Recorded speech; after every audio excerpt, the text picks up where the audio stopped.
Hi, everyone. It's John. Thanks for joining us. Here's the deal.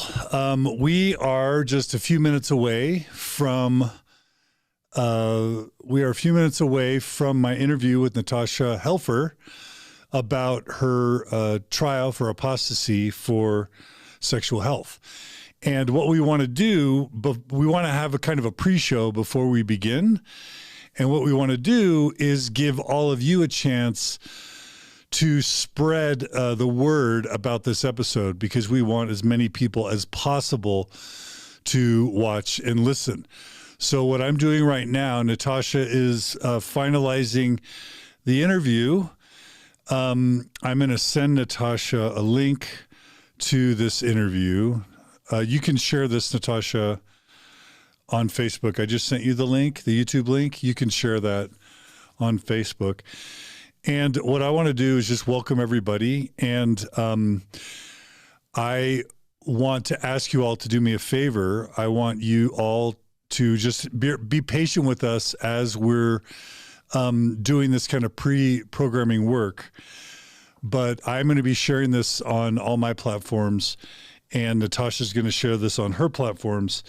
And what I want to ask everyone who's within the sound of my voice to do is to please share this on any, Reddit, Facebook, Twitter, Instagram, wherever you can. I would like to get the number of live viewers for this interview as high as possible, because the goal is to support Natasha, to build awareness for her, and also to bring as many people as possible into the discussion on the importance of what Natasha represents and has been advocating for, which is responsible, ethical, professional sexual health. And that is the main topic that is going to be at discussion today, because that is the reason why Natasha is being excommunicated. And so we want to build as much awareness as possible. So stay with us.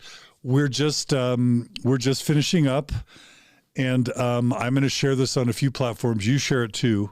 Margi, you can come have a seat. Margi's going to be joining us today, and Natasha's going to share it as well. And I'll just ask all you guys to share it as much as possible. So give me just 1 second. Please join us now as we interview Natasha Parker as she discusses her pending Mormon Disciplinary Council for Apostasy.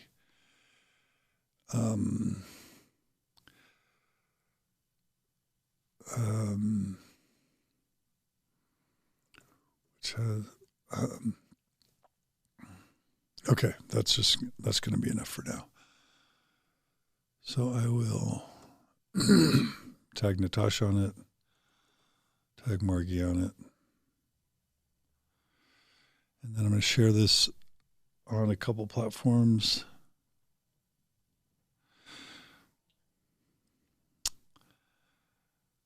I'll share it on my wall. I'll share it to the Mormon Stories podcast page. You're such a pro. Oh, well, thank you. Well, thank you, sweetie. So we shared it on the Mormon Stories podcast page. I'll share it on my personal platform.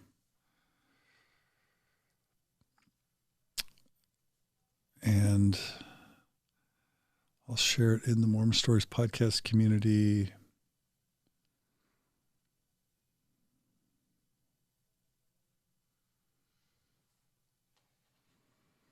And we'll just ask you guys to please stay with us and don't go away.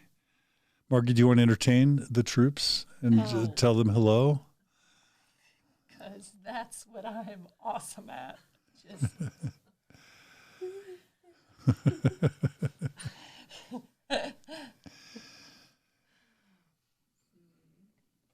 John is awesome at putting us on the spot. That's so true. I resent that. You openly and vocally resent that. Do I represent that or do I resent that? Which is it? Okay, I wanted to share this with the Mormon Stories podcast community.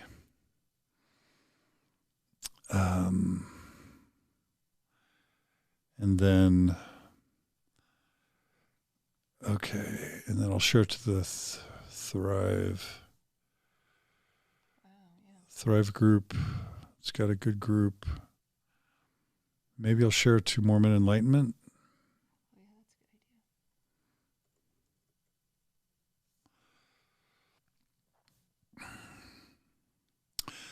Okay, and Natasha, you're sharing this on your... I believe so. As far as you can tell. As far as I can tell. I hear you. Okay, so we've got, 130 people. Okay, let's do a quick sound check.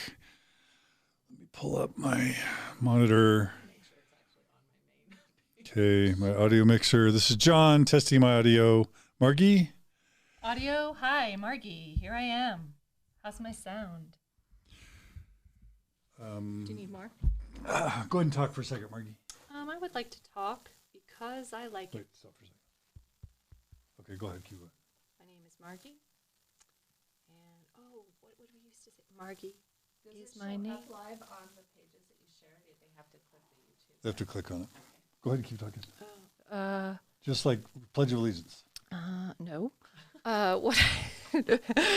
Not making a statement there, just maybe something else. Maybe like, I just forget things under pressure. I know. Margi is my name. Yoga, running, reading is my Okay, game. you don't have to sing. Libra That's is awesome. my sign. I've got someone on my mind. That's the way. I like it. Man. Do you remember when we used Margi. to do the little hand games? That's what I'm doing, like a fourth grade. Seriously impressed. This is John doing a sound check. Okay, Natasha. Be careful what you ask for. Let's do a sound check for you. Oh, now I have to come up with a song. Oh my gosh. Okay, wait. no, I'm not She's our saying guest. sing. So, Did everyone get the idea of singing? I don't know, but I'm feeling a lot of pressure. now. no. Just talk. I could ask you questions. I'm Article faith. Oh, yeah, like I'm the worst with memory. I am too. But I do love articles of faith that have to do with looking for goodness wherever we can find it. There you go, John. Okay. Okay, I think we're good with the audio. All right, listeners. If you guys can just quickly let us know if our video and audio sound and look okay. Mm-hmm. We're about to be finished. How close are you? I think I'm as prepared Pretty as close. I can be right now. Okay. Margi, how ready are you? I'm ready. Okay. Okay, and listeners, can you guys just confirm if our sound sounds okay just by making text comments? That will let us know. And I think we're close to ready. Oh, am I supposed Okay. to say something? Okay. No, I think we're good. Okay, and hopefully everyone is sharing. I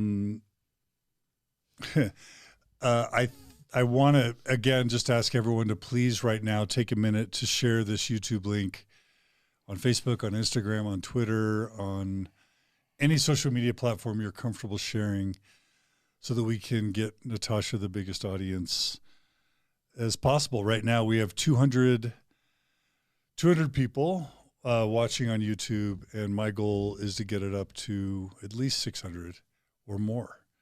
So that's the goal, everybody. Do your best to help me make that happen. Okay. So, you ready? Yeah. You ready? I think so. Okay. All right, everyone. And I want to thank all our listeners joining us on YouTube. It's really good to have you. All right. It's April 13th. Here we go.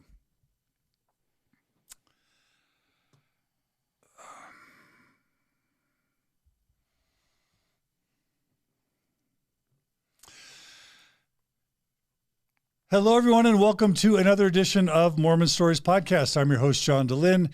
It is April 13th, 2021, and this is a somber a sad and hopefully an empowering moment in sort of the modern Mormon era. I'm John DeLynn. This is my partner, Margi. Thanks for joining us, Margi. And we're recording and broadcasting live from Mormon Stories podcast studios in Holiday, Utah. And we are here to support and listen to and hear from one of the most beloved people that we know. Her name is Natasha Helfer. Hello, Natasha. Hi, John and Margi. Thank you. We're so glad you're here. We're so honored to be a part of this, even though it's not the best of circumstances. But we're here because Natasha Helfer, on Easter Sunday, 2021, Natasha Helfer received word from her stake president in Kansas that she would be called into what I'm going to call a disciplinary council. Other people will call it other things. The church has changed the name on these sorts of things, but because I think a banana is still a banana, even if you call it a thingamabob, an excommunication is still an excommunication, even if you call it the withdrawal of membership, whatever they call it these days, or a membership council. So I'm going to call it a disciplinary council. I'm going to call it an excommunication, but we're here because Natasha Helfer has been advocating for healthy sexuality within Mormonism for well over a decade. She started out as the Mormon therapist, and from the beginning, she has been fighting for families, fighting for LGBT people, fighting for youth, fighting to normalize healthy sexuality, and fighting against unhealthy sexual stigma and shame for married couples, for individuals, for masturbation, for LGBTQ individuals, for trans individuals. And she has been on the front lines in so many ways. But in addition to that, she's been a dear friend of our family. She has been there for us, for our children, for me and Margi in countless ways. She has led dozens and dozens of workshops and retreats for mixed faith couples, for people in faith crisis. She's the host of Mormon Mental Health Podcast. She is the creator, co-founder, founder of the Mormon Mental Health Association. She is the creator and founder of Symmetry Solutions, which is a network of mental health professionals who support Mormons in transition and Mormon marriages and mixed faith marriages and healthy sexuality. She is a licensed marriage and family therapist. She is a licensed sex therapist, and she is a pillar in our community. And she is now being called inexplicably to a disciplinary council for excommunication for literally nothing other than advocating for sexual health. She's never been speaking about truth claims publicly. She's just been trying to help people live healthy, happy lives, and we're all just kind of dumbfounded.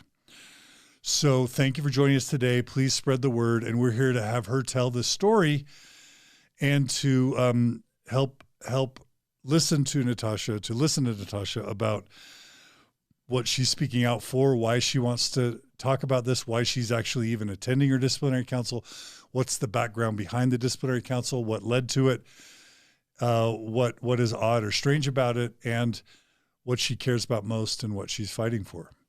So again, please share this podcast so that everyone can join us and we're up to 300. So we're halfway there. Let's get to 600. But Natasha Helfer, thank you for joining us. Goodness, thank you for having me. That was quite the introduction. You deserve it all. And Margi, why are you here?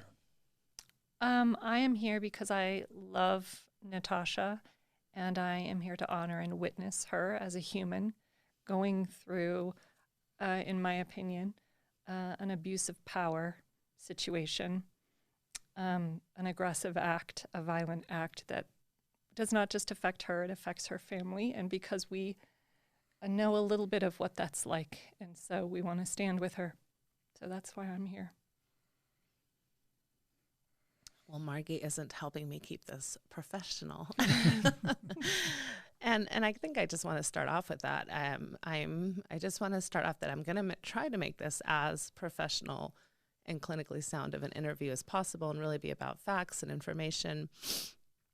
But I do just have to admit that it's been a very difficult few weeks emotionally. So this is the only time I'm going to apologize for my emotion, and not apologize in the sense of that I should apologize for my emotion, but just apologize that it will interrupt sometimes maybe my train of thought or my capacity to be my best thinker self, because I definitely am sleep deprived and a little bit overwhelmed with everything I've been trying to manage, just in the last week and a half. So I also want to make clear just from the get-go, before we start into questions, that my primary goal is to retain my membership in the Church of Jesus Christ of Latter-day Saints. That is my primary goal.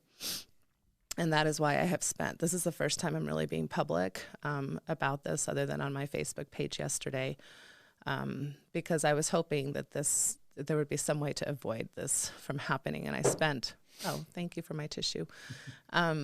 I spent the last week really reaching out to as many people as I could think of, including my local leaders, including area authorities, including people who have connections with people I don't have. I'm a convert to the church. I'm not pioneer stock. I don't have connections to family members who are general authorities or anything like that. So I was really trying very adamantly to avoid this from happening. One, because it is very personally wounding.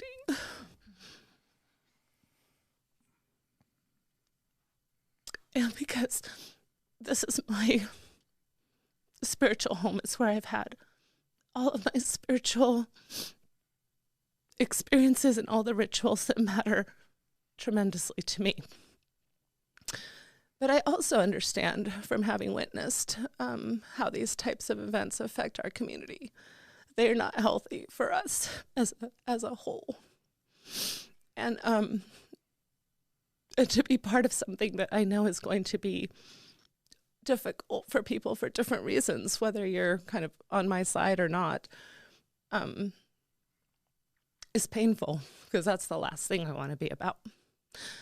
So my second goal is, if this is going to go down, if this is what's going to happen, then I'm going to use this as an opportunity to educate and teach the things that I know to be professionally true, because of the very serious dedication I've had to my profession, my ethical dedication,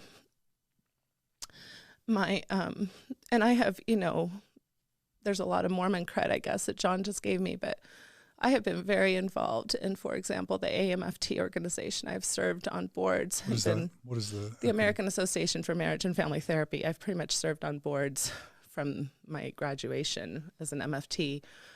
I have been the president of the Kansas chapter of the AMFT chapter. I'm also a member of ASACT, which is the American Association for Sexual Educators, Therapists, and Counselors. And I took the invitation really from, we can talk about this later, but from a visit to the Department of Health and Human Services to consider the idea of starting a mental health association that would serve the needs of my LDS community. So I am the founder of the Mormon Mental Health Association, and that has been a labor of many hours and love, and with colleagues who just mean the world to me, and who are also very dedicated to ethical practice within our community, which is something that is very important to be talking about, because we have some serious issues in that regard. So those are my two goals. I want to remain a member of the church, and I want to help this. If this is going to happen, I want it to be hopefully an educational and healthy conversation as to how we can do better. But I also think it's important to tell the story, like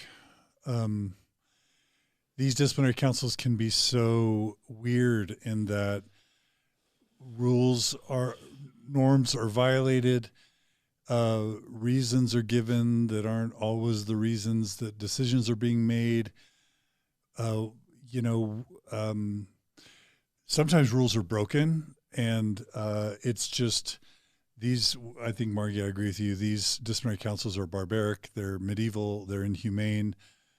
they're kind of anachronisms. They're kind of like procedural, cultural anachronisms. There shouldn't be modern excommunications in the Church of Jesus Christ of Latter-day Saints, and particularly not for you, for loving the church, for loving its members, for advocating for sexual health. It's egregious. It's outrageous. And so I've been inspired by the civil rights movement, by Martin Luther King. And, I grew up seeing the September 6th and seeing people get silenced and excommunicated. And it's just always been my goal to say no more.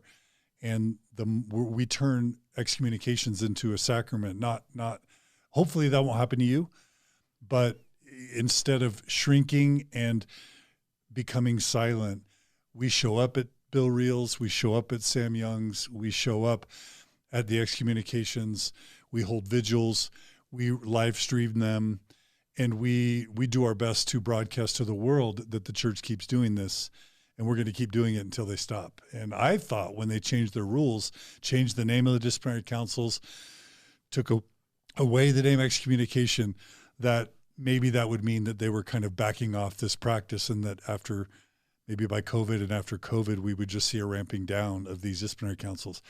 And so I did not see this coming, Natasha. But we're going to be showing up for you in Wichita this Sunday. A bunch of us are flying from Utah. I just want to let people know that if you want to come to Wichita with us and be at Natasha's vigil, we're going to be there for her.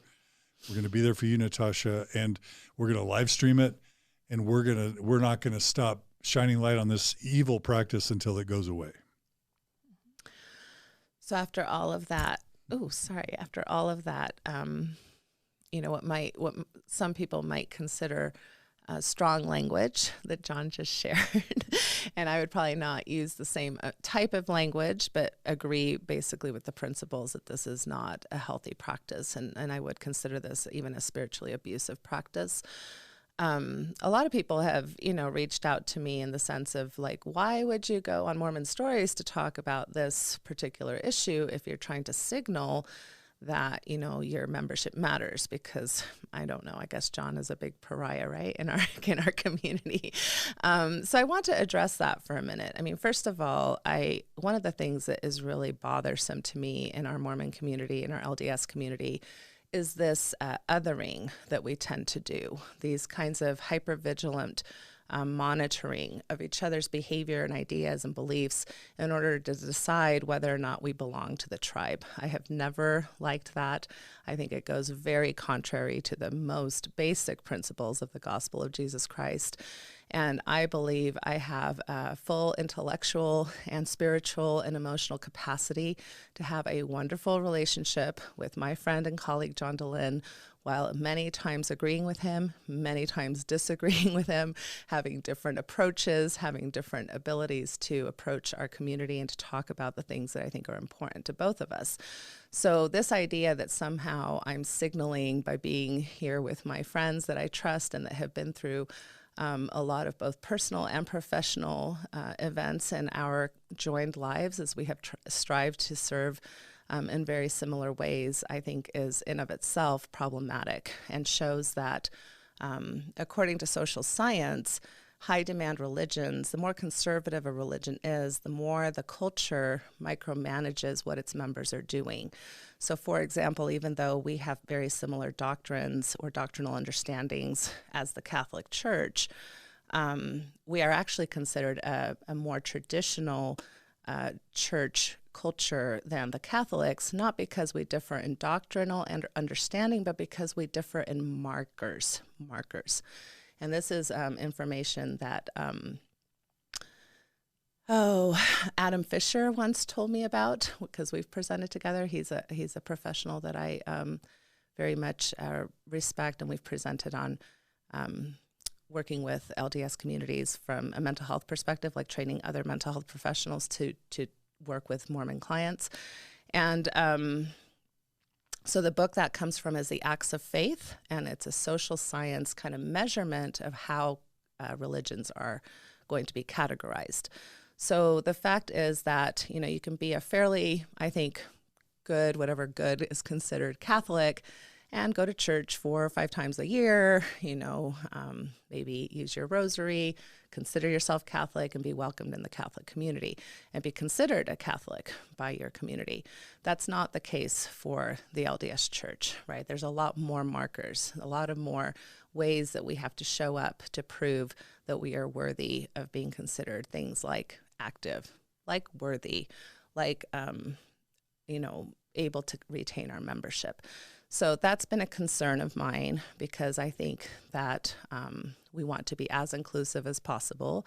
I think that there are lots of members of this community, of our tribe, that would love to be a part of our community if those markers weren't as rigid and as inflexible, and if they didn't feel quite the judgment that sometimes we call out. Even in our own general conference, even in this general conference that I just heard this last weekend, there was a mention that it was surprising to this leader that people in a neighborhood would complain that members of our church would not let their kids play with their kids because they were not members of the church. And that comment was, I struggled with it, because I was glad that he was calling that out, but I didn't see him take systemic responsibility for why that happens. Because we are taught oftentimes that if somebody disagrees with us, that they are dangerous, that they are not to be trusted, and that they're going to have an influence on us, on our children. And of course, we get protective when we hear things like that, especially from people who are speaking in a sense for our God, that we, maybe have a direct sense of honor and, duty to serve. So I just want to call that out. Yes, I'm on Mormon Stories. Yes, John Dehlin is my friend. He's also has a clinical background. We don't always see eye to eye. We don't always take the same approach. So what? So what? Here I am. He's going to ask me questions. We love each other. Why can't we do that?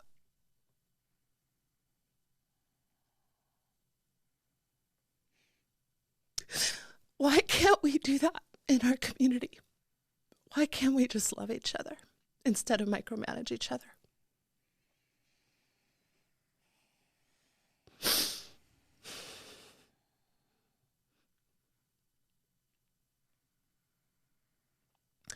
I'm sorry, if you're waiting for some therapeutic silence, it's okay. You can ask me more questions. Okay.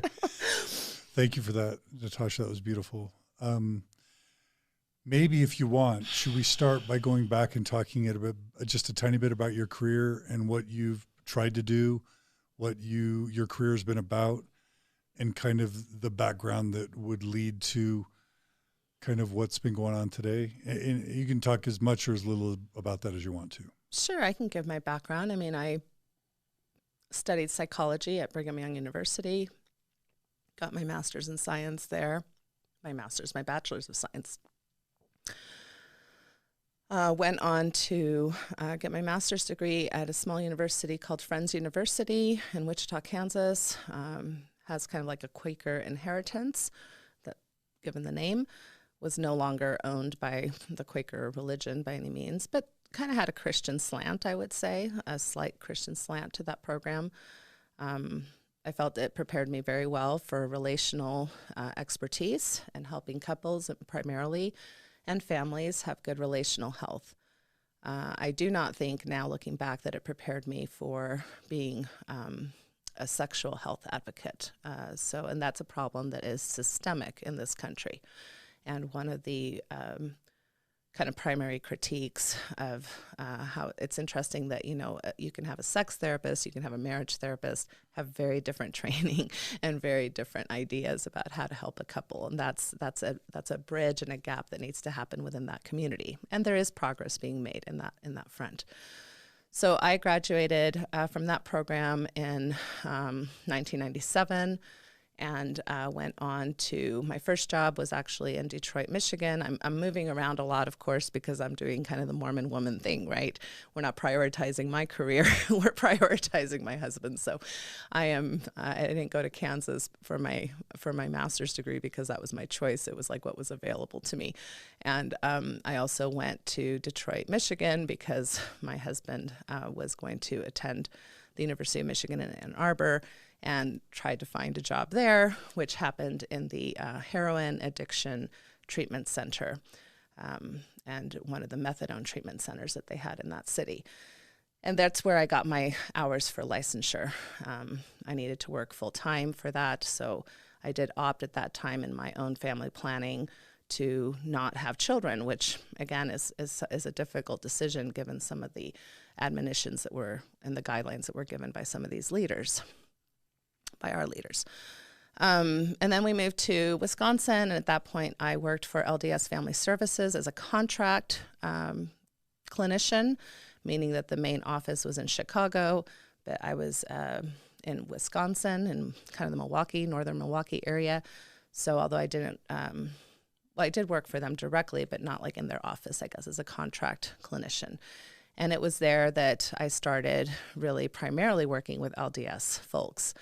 And right away, like right on day one, I had sexual health issues entering my office: mixed orientation marriages, sexual shame, body image issues, masturbatory and pornography shame, just a lot of the things that, kind of hit me as a surprise a little bit as a green therapist.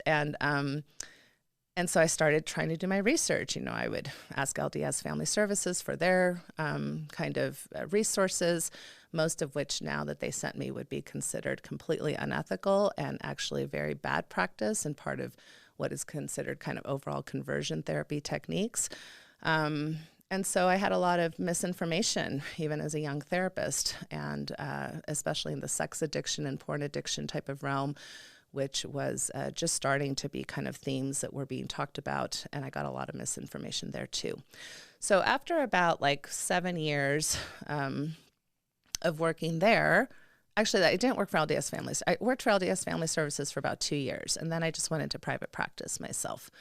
But after about 7 years, we moved to Wichita, Kansas again. This was the second time that we were there.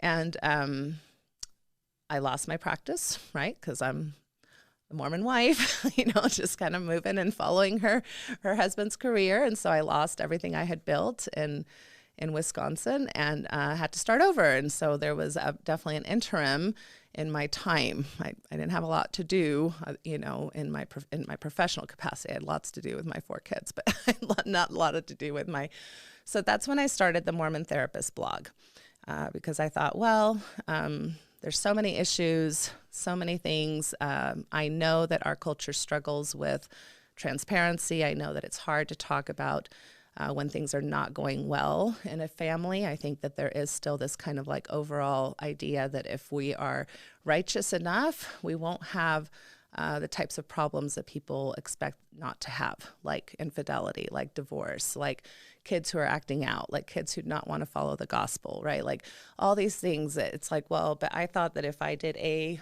and B and C, that D, E, and F would just automatically come, as blessings. And so people have a really difficult relationship with their own weaknesses, with their own struggles, with their own behavioral habits, especially if their behaviors are not aligned with maybe their values or that the leader's values or ideas of how human life cycle should go.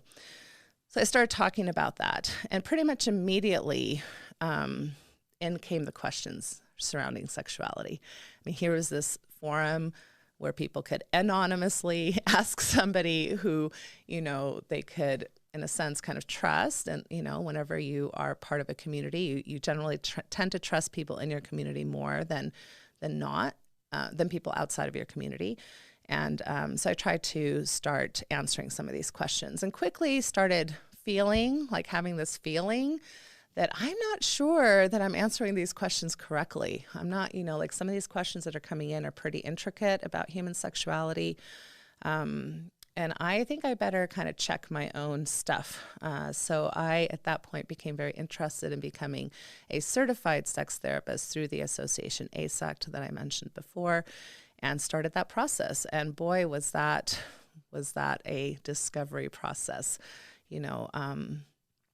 I felt like I had to start all over in a lot of ways educationally. It was almost like a second master's degree as far as the the rigor that they put you through to be able to call yourself an ASEX certified sex therapist. It's a big deal. It's not like a weekend getaway or a conference that you go and get a little certificate. No, it's a certification process that is very intense, and you have to take quite a bit of educational hours. Plus, you have to have supervision for 18 months to 2 years by another certified sex therapist, overviewing your cases and stuff. So it was very similar to my master's degree process.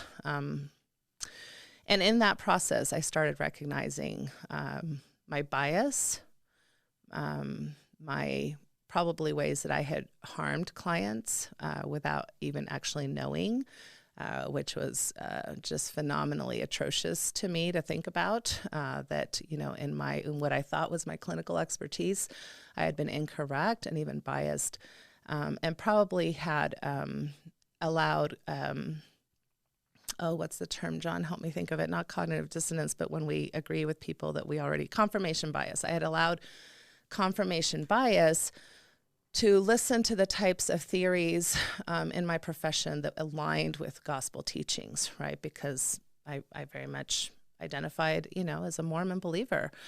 And so I had to really step back and look at the ethics of my profession, which takes that kind of thing very seriously, that we can do much harm when we allow for our own biases, our own religious values, personal values, and that's whether they're religious or not, right? It doesn't matter if any kind of bias that we have, that we allow to kind of seep through that clinical wall with a client, can really cause undue harm.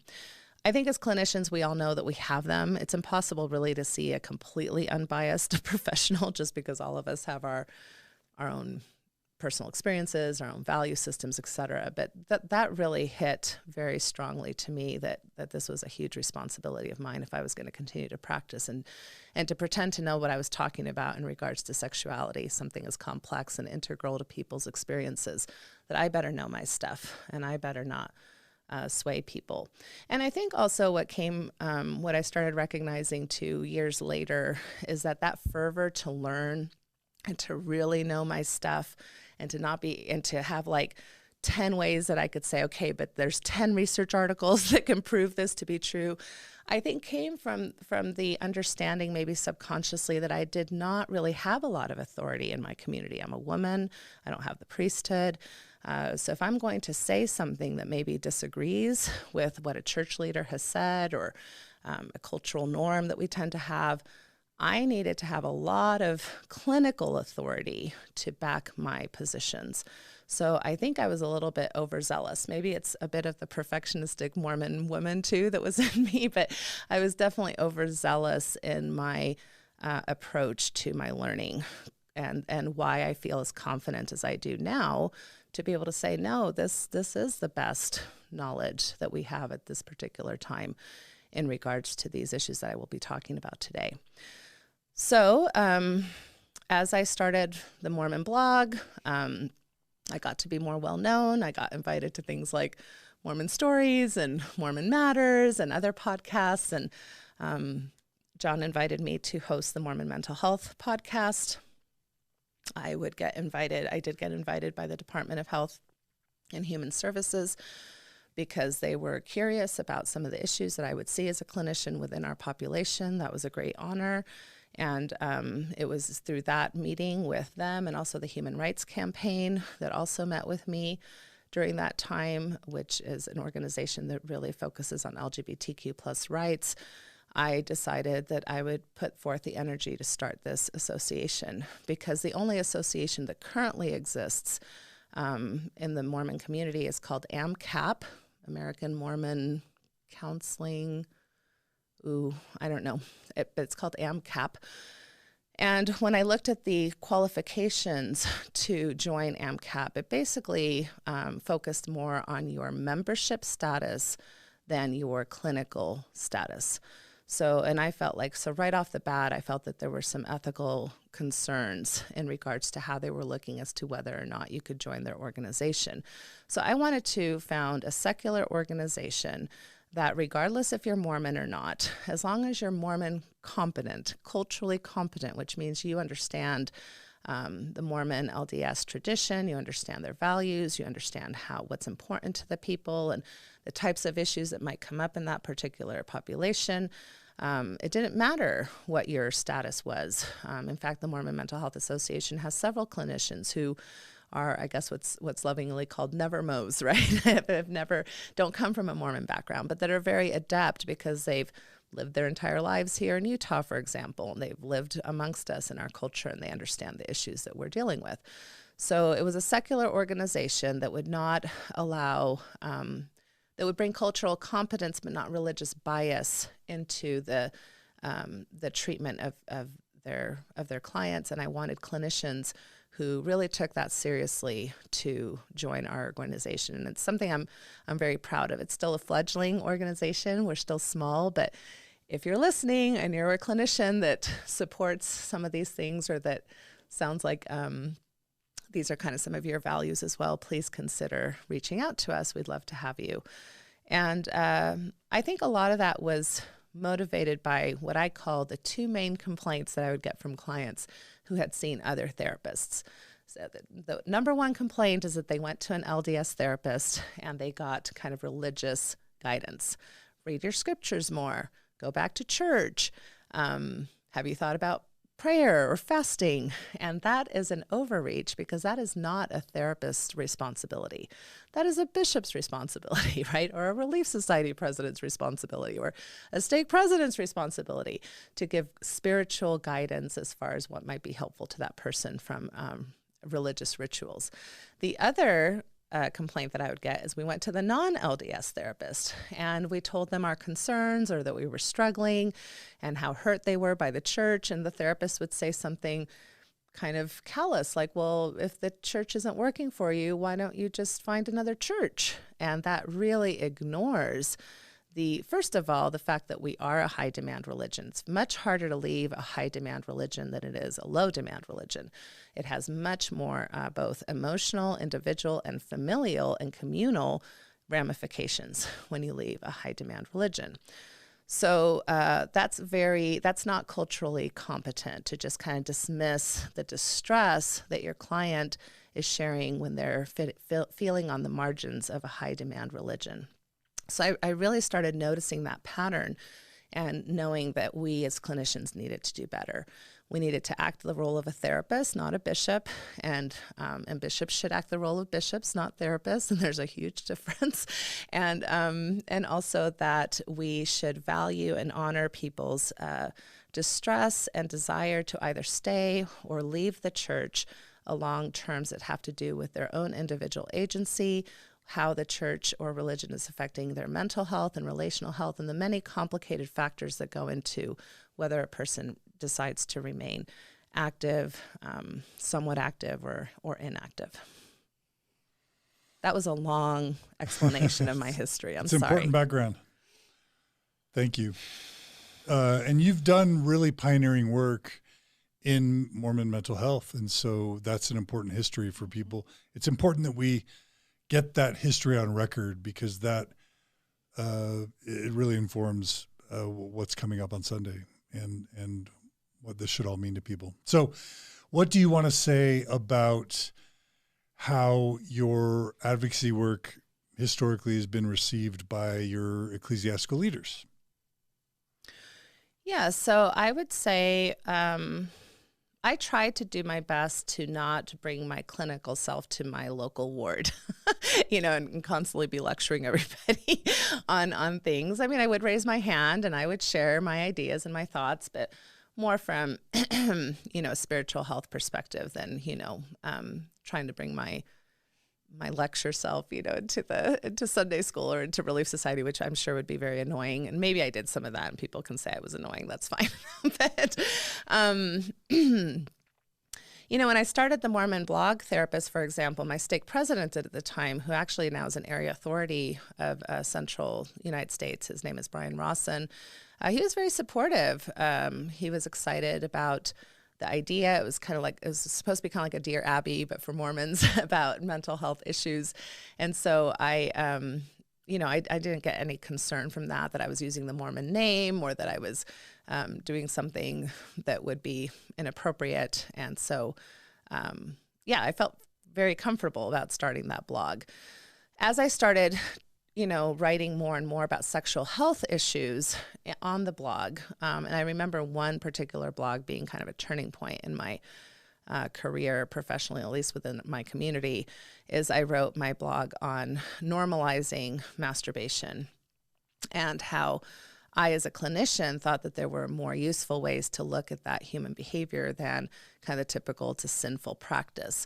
So I wanted to share some of my thoughts about it being kind of part of normal human development.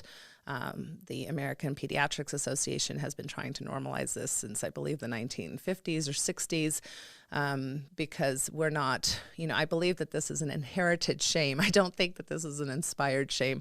I think sometimes we forget that our Mormon heritage, it happened in the context of a country that was founded by a puritanical community that had a lot of sexual shame associated with it. And we're not going to escape all of that, right? And so a lot of our ideas around masturbation were actually very colored by the ideas of the time, as far as even what medical professionals were saying, that it could lead to things like schizophrenia and dementia, and, that it could lead to blindness. I mean, some of the ridiculousness that was taught kind of seeped into, I believe, our Mormon kind of narrative and colored some of our ideas about what this was. So I started talking about that was my opinion, that I thought this was an area that maybe we could really rely on some of what I consider our strengths as a Mormon community, the ideas of continued revelation, which imply there's continued learning and continued shifts that we're going to have to make as a people as we begin to understand things better. I think that's unfortunately a very underused part of our beautiful doctrine. I don't think we use that enough, quite frankly, or in timely ways. Oftentimes, unfortunately, with social justice or sexual health concerns, our church has used its revelatory power, I think, in ways that kind of lag in the times, right? Like other churches and other governmental agencies and other even medical or mental health associations kind of broach those kinds of boundaries in the community first. And I think that's sad, because we have the capacity to really be a forefront in those areas instead of lagging behind like I think we do in some of these issues. So that was fine. But when I wrote that letter, I started I wrote that blog post. It was on the Mormon Therapist. And when I wrote that, I started noticing some of my clients, many of which had been referred by bishops or stake presidents, and also some of which LDS Family Counseling had referred me to. And also, the church does a fairly average plus job of supporting mental health, financially even. Like if you're struggling and you need therapy, lots of, the ward tithing or ward fast funds are used to support mental health services, which I think is a great way to use some of those services. So I was receiving some of my monies, through those kinds of funds. And I started noticing clients letting me know that they would no longer be able to use those funds and would no longer be able to afford my services. And so I started, wondering what was going on. And sure enough, I found out that they were, I guess kind of behind closed doors. Nobody approached me. Nobody talked to me about that. Nobody expressed concerns at the time. But behind closed doors, there was a kind of a professional denigration of my services because I was now maybe going to influence people to think about something like normative masturbation differently than maybe what the church is used to thinking about it.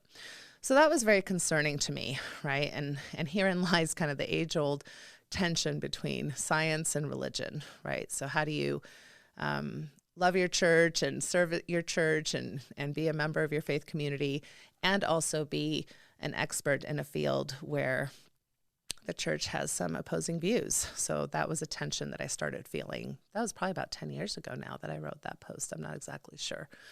Maybe somebody can find it and see when that was. And then, we started seeing all of the movements with Prop 8. I was in Wichita when that kind of push was coming from the church, which was actually very shocking to me because, in my whole lived experience in Mormonism, I just remember every election season, right? We do not take a position, that the little talk that they give over the pulpit, we do not take a position, vote with your conscience, be prayerful about it, etc. But here all of a sudden was a very strong political movement that our church got intimately involved with and asked for donations and financial support, and almost as a form of whether or not you were going to be considered worthy in many of these stakes and wards, as I've talked to many people who were in those situations, especially in California at the time. So that was very concerning to me. It's one thing to have kind of a doctrinal understanding of something. It's another thing to advocate publicly against what we know to be governmental regulations and policies and legislation that will not discriminate against people, and people that don't even hold our values or don't have our beliefs. I mean, this was something that was going to impact every gay, lesbian, and bisexual member of our community, and transgender folks as well. So I did start showing concern about that, writing about that on the blog. Again, most of these things I did not share in my church meetings. There were probably a few times I walked out of Sunday school when I was upset about some of the things that were being shared that were extremely discriminatory, and I was praying and hoping that there wasn't an LGBTQ member in that setting, which I'm sure there was, listening to that kind of rhetoric and everybody pretending that there are no gay and lesbian and bisexual and transgender folks amongst us, when they are there listening to those things, and where the term internalized homophobia and internalized transphobia comes forward is because people internalize this idea that there's something wrong with me. My whole community is acting like nobody should be like this. I'm here. Nobody knows that I'm like this, and so it exacerbates this kind of shame and secrecy and very difficult ways to know how to fit into a community that you feel thinks that you are evil, abhorrent, perverse. Some of the terms that our church has used to describe LGBTQ plus members are extremely excruciating for me to read and listen to, as I have gone back and done some of the research of how we talked about those things. And just 15 years ago, just 20 years ago, this is not something that happened, 500 years ago. No, this is in the lived experience of many of our current members. So I did start talking out about that. And I started talking about pornography addiction not being an actual diagnosis, and how when you have these very rigid kind of expectations and expect human behavior to be at 0% of anything, I mean, how many of us have an issue we're struggling with, right? I mean, I struggle with my anger.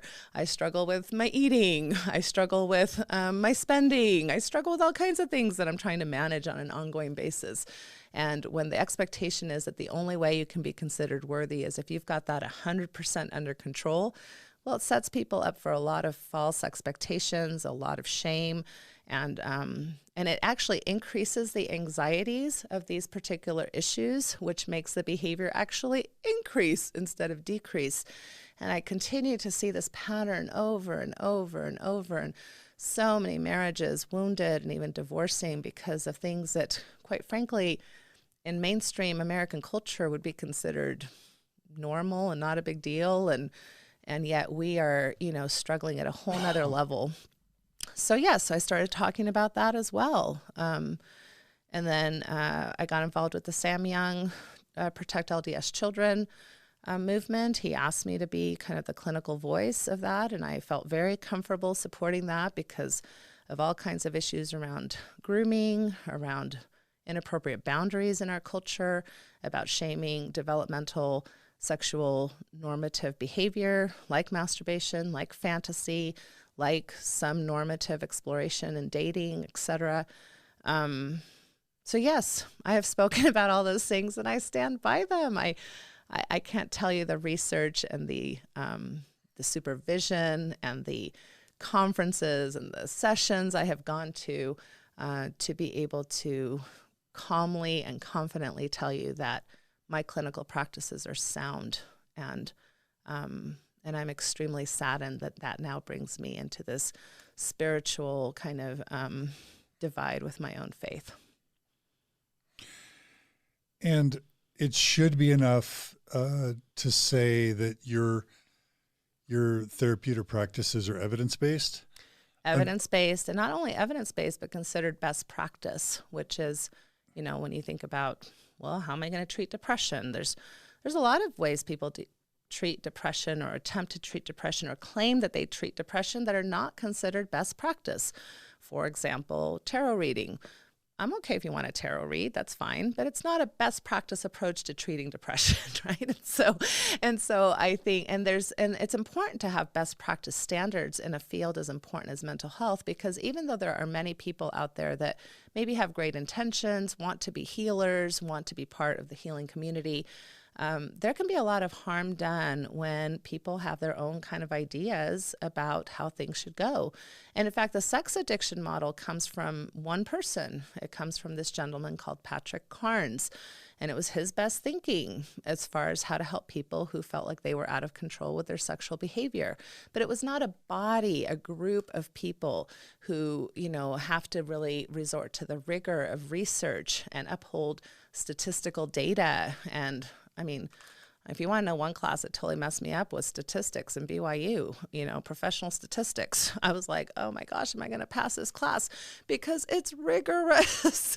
You really have to understand the complexities of research and how to do research well, and to make sure research isn't biased, and it needs to be duplicated, and it needs to be accepted by these bodies, these governing bodies. That's why these mental health associations are so important, because they kind of regulate. They not that they're perfect. They're consistently changing too, but they're at least regulating and stopping one individual from having such a dramatic effect. And so the porn addiction, sex addiction model was developed by one man, whereas healthier approaches to dealing with sexuality have been developed by governing bodies and clinicians who train themselves under such. And so, we all know that unfortunately conservative religious traditions often lag behind science. And so that's kind of a little bit to be expected, but it's so important that you have rooted your practices and your teachings in evidence-based practices and best practices. But can you also just quickly speak to the human costs of stigmatizing people in faith crisis? The way that it's affected marriages, mixed faith marriages, what it's done to encourage LGBT people to be celibate or enter into mixed orientation marriages, and then the porn and the masturbation, shame, and what that's done to youth. Can you just talk about sort of anecdotally and clinically what the costs you've seen are that also inform your passion and your advocacy? The costs are dire. The costs are dire. There are some things that I can speak to kind of from the top of my head statistically. Like, for example, we know that gay and lesbian and bisexual members of our community who do not have an affirming community, which our community is not considered affirming. I'm sorry, but if you say we love you, but you can't really be yourself, that is not considered an affirming community from clinical perspective. So anyway, so those people run a risk of 3 to 5 times the rate of national kind of suicide rates. That is dramatic. And here in Utah, I know that we saw a spike that has been documented, especially by the Mama Dragons Association, where after the policy of what I consider a very tragic and kind of rogue policy that was considered doctrine for a minute in our church history, we saw a spike of suicidal issues here in this state. So that weighs very heavy. I take that very seriously. Sure, you can talk about how, well, maybe we'll get there someday, or we progress along the way, and we do, and we have. But there are body counts along the way, and those body counts show up in my office every day before they become body counts.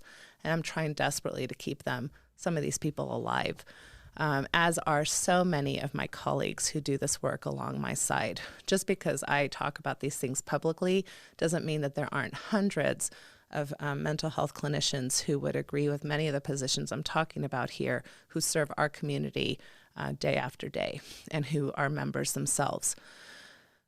So if you're a transgender person in our community that is extremely non-affirming to transgender folks, you run 7 to 9 times the risk of suicide. So this is something we need to take seriously. This is not something that we can comfortably sit back and play the God trump card and think that we understand something as divine and amazing and expansive as a God figure and think we've got it all figured out. That is arrogant. And that arrogance and that non-humility that we are called to as an LDS people is not infiltrating the top leadership, because the fruit is rotten. It's rotting. And we have very good scriptural reference that the fruit needs to be good as a signal to us that, oh, what we're doing is correct. Oh, I'm planting the seed correctly. I'm fertilizing it correctly if the fruit grows. When the fruit rots, we need to take action. We need to take pause. We need to be humble.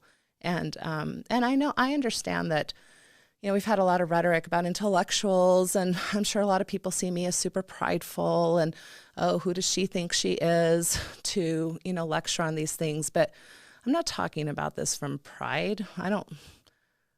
This isn't about pride. This is about go to this conference, read these papers, look at the journal articles, get educated, talk to 500 different sex therapy professionals and listen to what they'll tell you. That's not me saying, oh, I'm proud and I have a really unique idea that I think should win over. These aren't even my ideas. I'm just kind of like a communicator, a translator of sorts.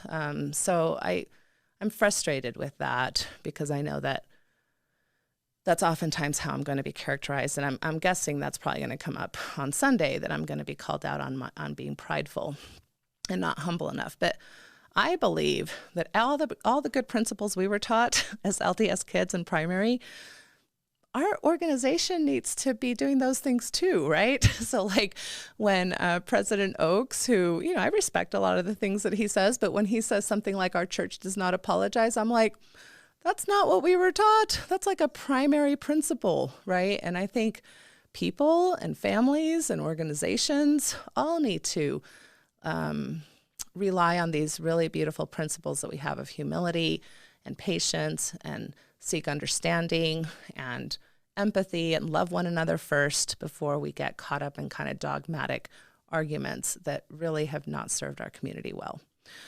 So that's some of it.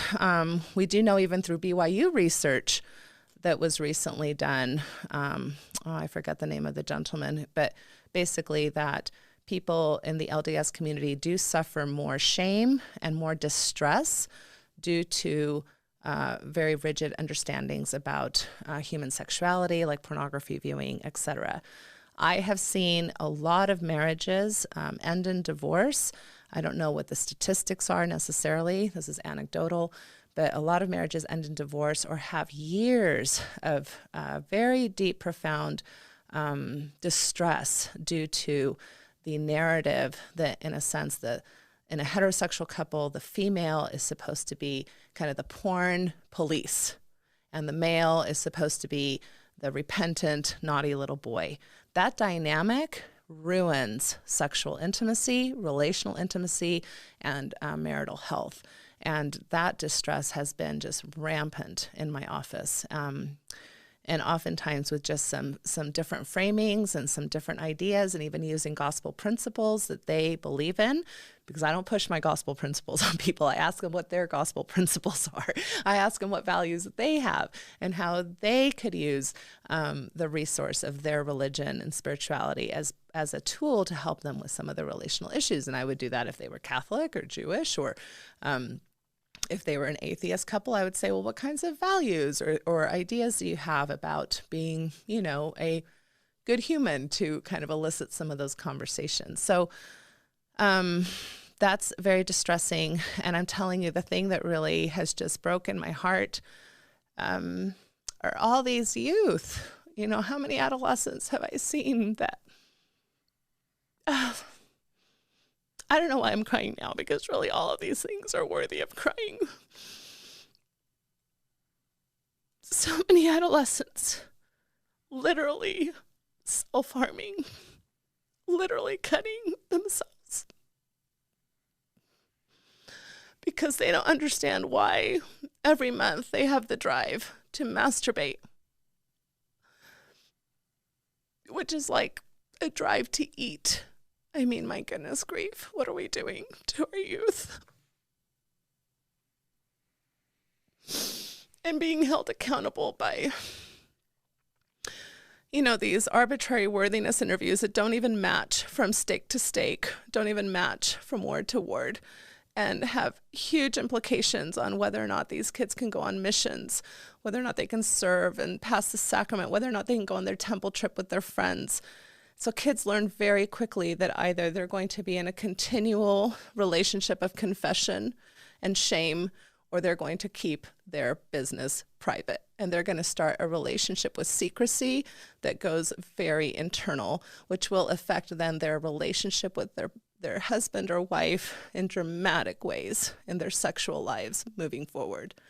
We are causing sexual harm, which causes marital harm in a community where we value marriage, where we value family, where we value the ideas like the atonement and grace, and yet we really stink at practicing some of those things.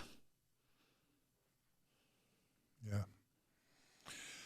Yeah, thank you for so beautifully conveying the human cost of these policies. You're not just whistling Dixie. You're not just, like you say, trying to be prideful and prove a point or show that you're better. You're literally you're on the front lines, like the Red Cross, trying to save lives, bandage the wounded, prevent more deaths, save marriages and families that need to be saved. That's what you're doing. Yeah, and like I've said before, this isn't really about me. This isn't really about Natasha Helfer. This is about clinicians cleaning up the bloody mess that we are leaving in the wake of our religious orthodoxy, when we're rigid in our ability to really put into practice beautiful concepts and precepts that we have within our Mormon theology. It's unnecessary. It's unnecessary.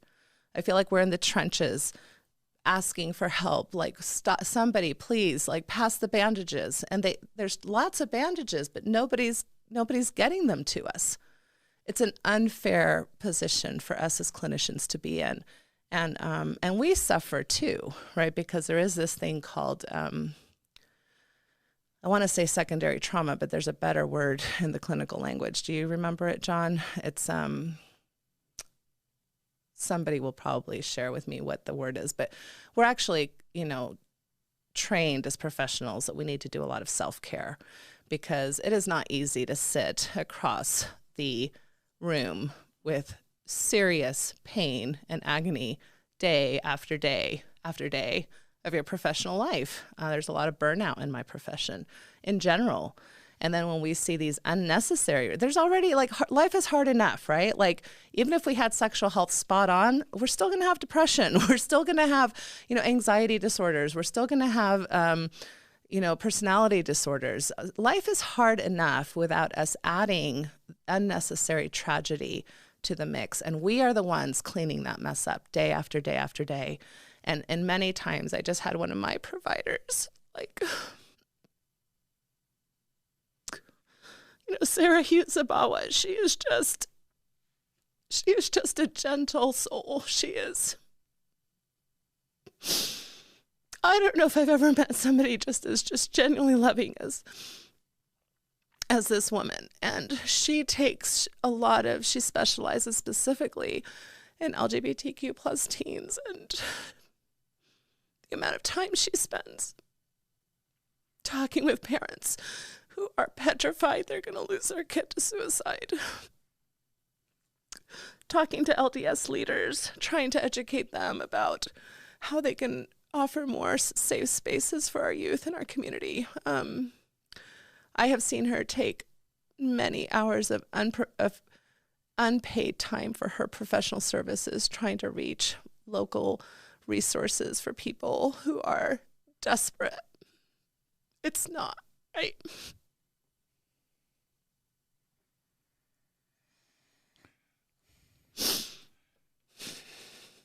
And then it's hard enough. It's excruciating to try to be a healer in this space, to try and be a therapist, to try and support. And then instead of having the church celebrate you, promote you, send you to all the firesides, to EFY, to Education Week, to Thrive Time for Women, or whatever it's called. Basically, instead of the church celebrating and using you to heal, they're excommunicating you as a thank you for the messes you've given your life to try and clean up. Yes. And I'll talk about that more later with some of the bullet points in the letter, but I don't need the LDS community to make money. I have so many specializations now. I could probably make more money and have better benefits if I just walked into an OBGYN clinic and said, I'm here to treat vaginismus, and, I'd have a job like that. I don't need the LDS community to make a living. I have created much professional respect all over the country, and I could get a job, I'm sure, making more money than I do now, much more money, actually. What's heartbreaking about this is that I do believe the LDS community needs people like me. And one of the hardest things about this is that when a church who refuses to accept science, and this is any church, our church is included, and discredits the people that can most help that community, who that really affects is the community, because then they will not access resources or trust resources that are in their best benefits and that will create the standards, the best practice standards. They will instead trust sources that act in unethical ways, which we have a huge problem here in Utah. I can't tell you the amount of sexual treatment centers here in Utah, addiction treatment centers that are not based in evidence-based practice and that are causing more harm than good. But they are trusted by the community because those LDS therapists tend to be bishops in the community or have other callings, many of them male. And so there's that trust that they just get because they're a member of the church in good standing, instead of really thinking about, is this person clinically qualified to treat what I'm coming to this room for? Yeah. Such an important point. And the only way I can explain the church coming after you, the only way I can make sense of it is that their membership model, their devotion model, their model for member allegiance maybe too often is rooted in sexual shame, that the church needs its members to need the church. And the only way to do that is to make the members feel like they're broken and like they need the church to heal them. And so you're messing with that model, because if people feel whole and if they don't feel intense guilt and shame from childhood until adulthood, then maybe they won't need the church as much, feel as committed to the church, feel as devoted to the church. I literally can't do the math to figure out why they would be coming after you, other than that you're threatening what they depend on for member devotion, which is guilt and shame. And I'm not expecting you to comment on that. I don't know how else to make sense of it. I don't know. It's hard to know why humans act the way they do. I do know that tribal dynamics are strong. I know that tribes usually do better when there's conformity within the tribe. So when there isn't conformity, it can feel uncomfortable and it can feel difficult. And so those are kind of just basic human behaviors that we kind of understand in the field of psychology and sociology that can keep people, like I said, kind of micromanaging each other. My personal belief is that everything you just said, I would say maybe from a subconscious narrative is more than likely true. I don't know that leaders are waking up every morning, saying, oh, I can't wait to just sexually shame everybody so that they stay in the church. No. I mean, I think that our leaders in general are good, well-intentioned, loving people who volunteer immense amounts of time serving their community and more than likely except for, I think every community has bad apples, and there are groomers and pedophiles and things like that amongst our leaders as well. But for the most part, our leaders are phenomenal people trying to do what they think is right, and who are also under this model that they should trust, a priesthood authority over a clinical authority in some of these matters. And that's the part, it's like, I just want everybody to stay in their lane. And if I started talking about, God spoke to me and, I had a revelation and I think the whole church should do this or that. Yeah, please call me out on that. That's not my lane, right? I'm not a theologian. I'm not, in our church, I'm not a priesthood leader. But I am a clinician. So I am asking them to stay in their lane because they don't have the hours and immense hours of experience and education that I have to be able to speak to these matters. Amen. Mm-hmm. So maybe if you want, let's turn to your interactions with your ecclesiastical leaders as it relates to your advocacy and clinical practice. And, wherever that kind of starts. Yeah, so I would like to go through the timeline because I know people are curious about these kinds of things in our community. And my goal in all of this is not really to attack the church or to attack any particular leader, but I will be honest and transparent about who the actors are and who's involved and the communications that I've had, because I think transparency and non-secrecy is an important part of any community. That's a mental health practice, right? So I will try to be as genuinely and sincerely honest as I can. So one of the things that really happened in my trajectory as a member of the church, not in my professional life, and I've spoken to this before, is that when my daughter at the time, who now identifies as gender non-binary, but at the time she was in Young Women's and was the Miami president,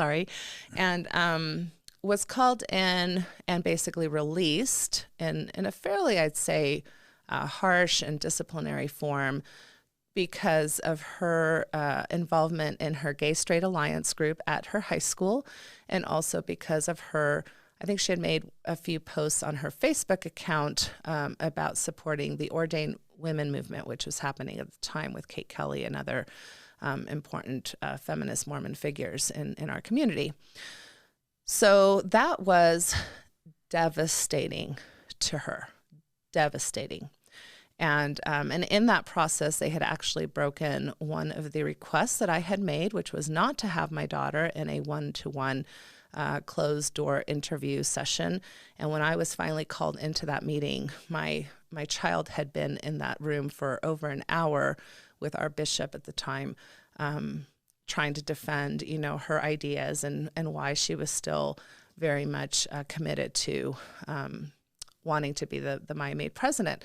And, when you see a kid of yours who is just so excited to have a calling, so excited to fulfill her responsibilities, which she took so seriously at the time, be devastated in that way when you see your own child hurting.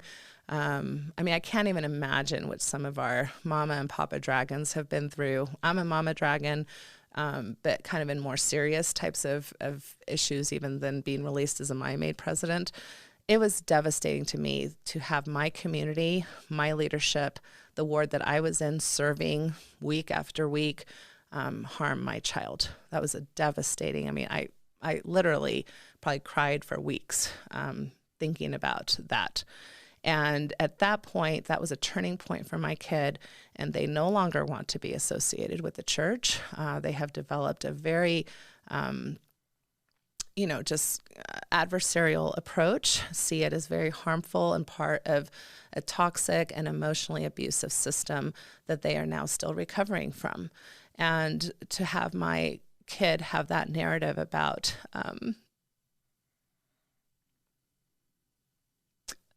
a church environment that I took her to, and that I raised her in, and that I trusted people to help,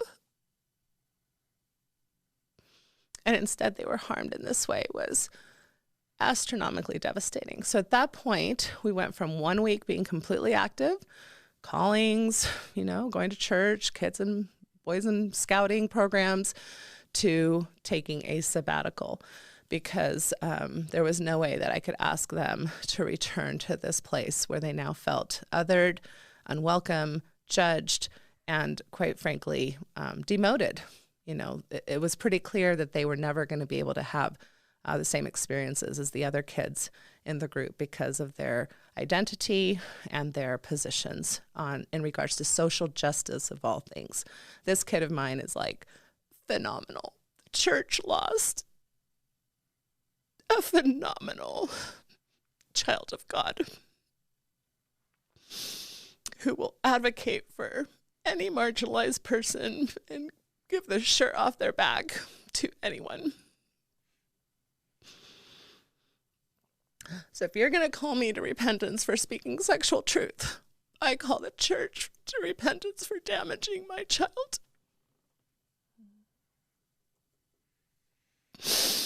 And damaging our family, because it was very interesting. I expected, I can't tell you how many countless hours I've served my ward communities. Always, doing all the things we do, right? The casseroles and the callings and the teaching and the preparing lessons. And I thought, well, within a week or two, they're probably going to notice that I'm not there anymore. And here will come the brigade, and so I'm going to have to prepare to answer all these questions and why we're taking a break at this time. And it was crickets, which that was devastating in of itself, that they knew we were hurting. They knew we were struggling, and we were just abandoned. That is not a ministering church. We're not doing our job as a ministering church if that's what we do to people that can't feel like they really fit in, although they want to. We can, and we need to do much better than that. So that was a second devastation for me, that really I felt discarded. And so, I just kind of went on, and I really never returned to full activity in that ward or stake. So that was now like 6 years ago. 6 years ago, I did return for some seasons, I would say a few months here and there, because my second kid was interested in going at times. He had a lot of his Mormon friends and, loves a lot of our beautiful ideas like I do, and eternal families, and all these things that he was excited about. So I supported him, and we went back to church for seasons, but never really full activity again after that event.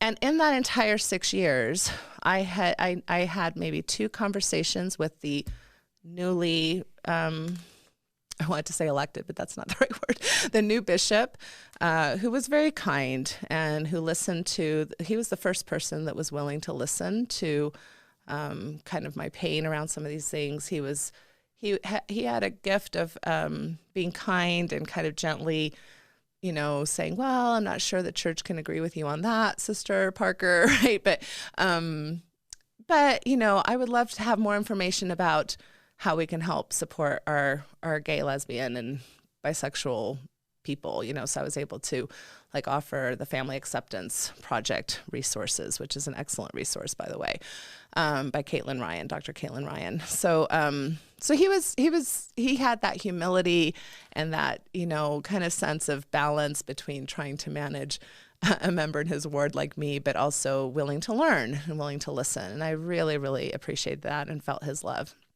And I believe he's still the bishop now, and he is part of this process, but I know that this isn't being driven by him. So I don't have anything negative to say about my Kansas bishop.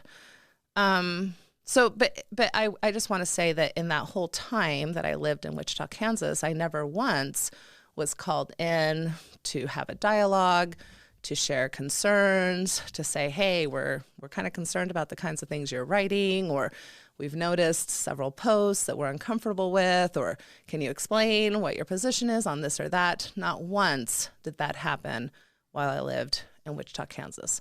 And because they weren't ministering to our family, they also didn't really know what was happening with our family. So it was also during this last 2 years that my husband and I are going through, our own challenges and our own marital, circumstances, and have decided to separate and then formally divorce, which we're still in the process of. Thank goodness we're doing that in an amicable way, and we still have each other's backs. And not that I want to totally romanticize that, because there has been a few F-bombs and a lot of struggle in that. So I don't want to say, oh, it was peachy keen, but we have landed in a space where we still very much love and respect each other, and have each other's backs. And he will actually be one of my witnesses at this council. Sorry, on my behalf.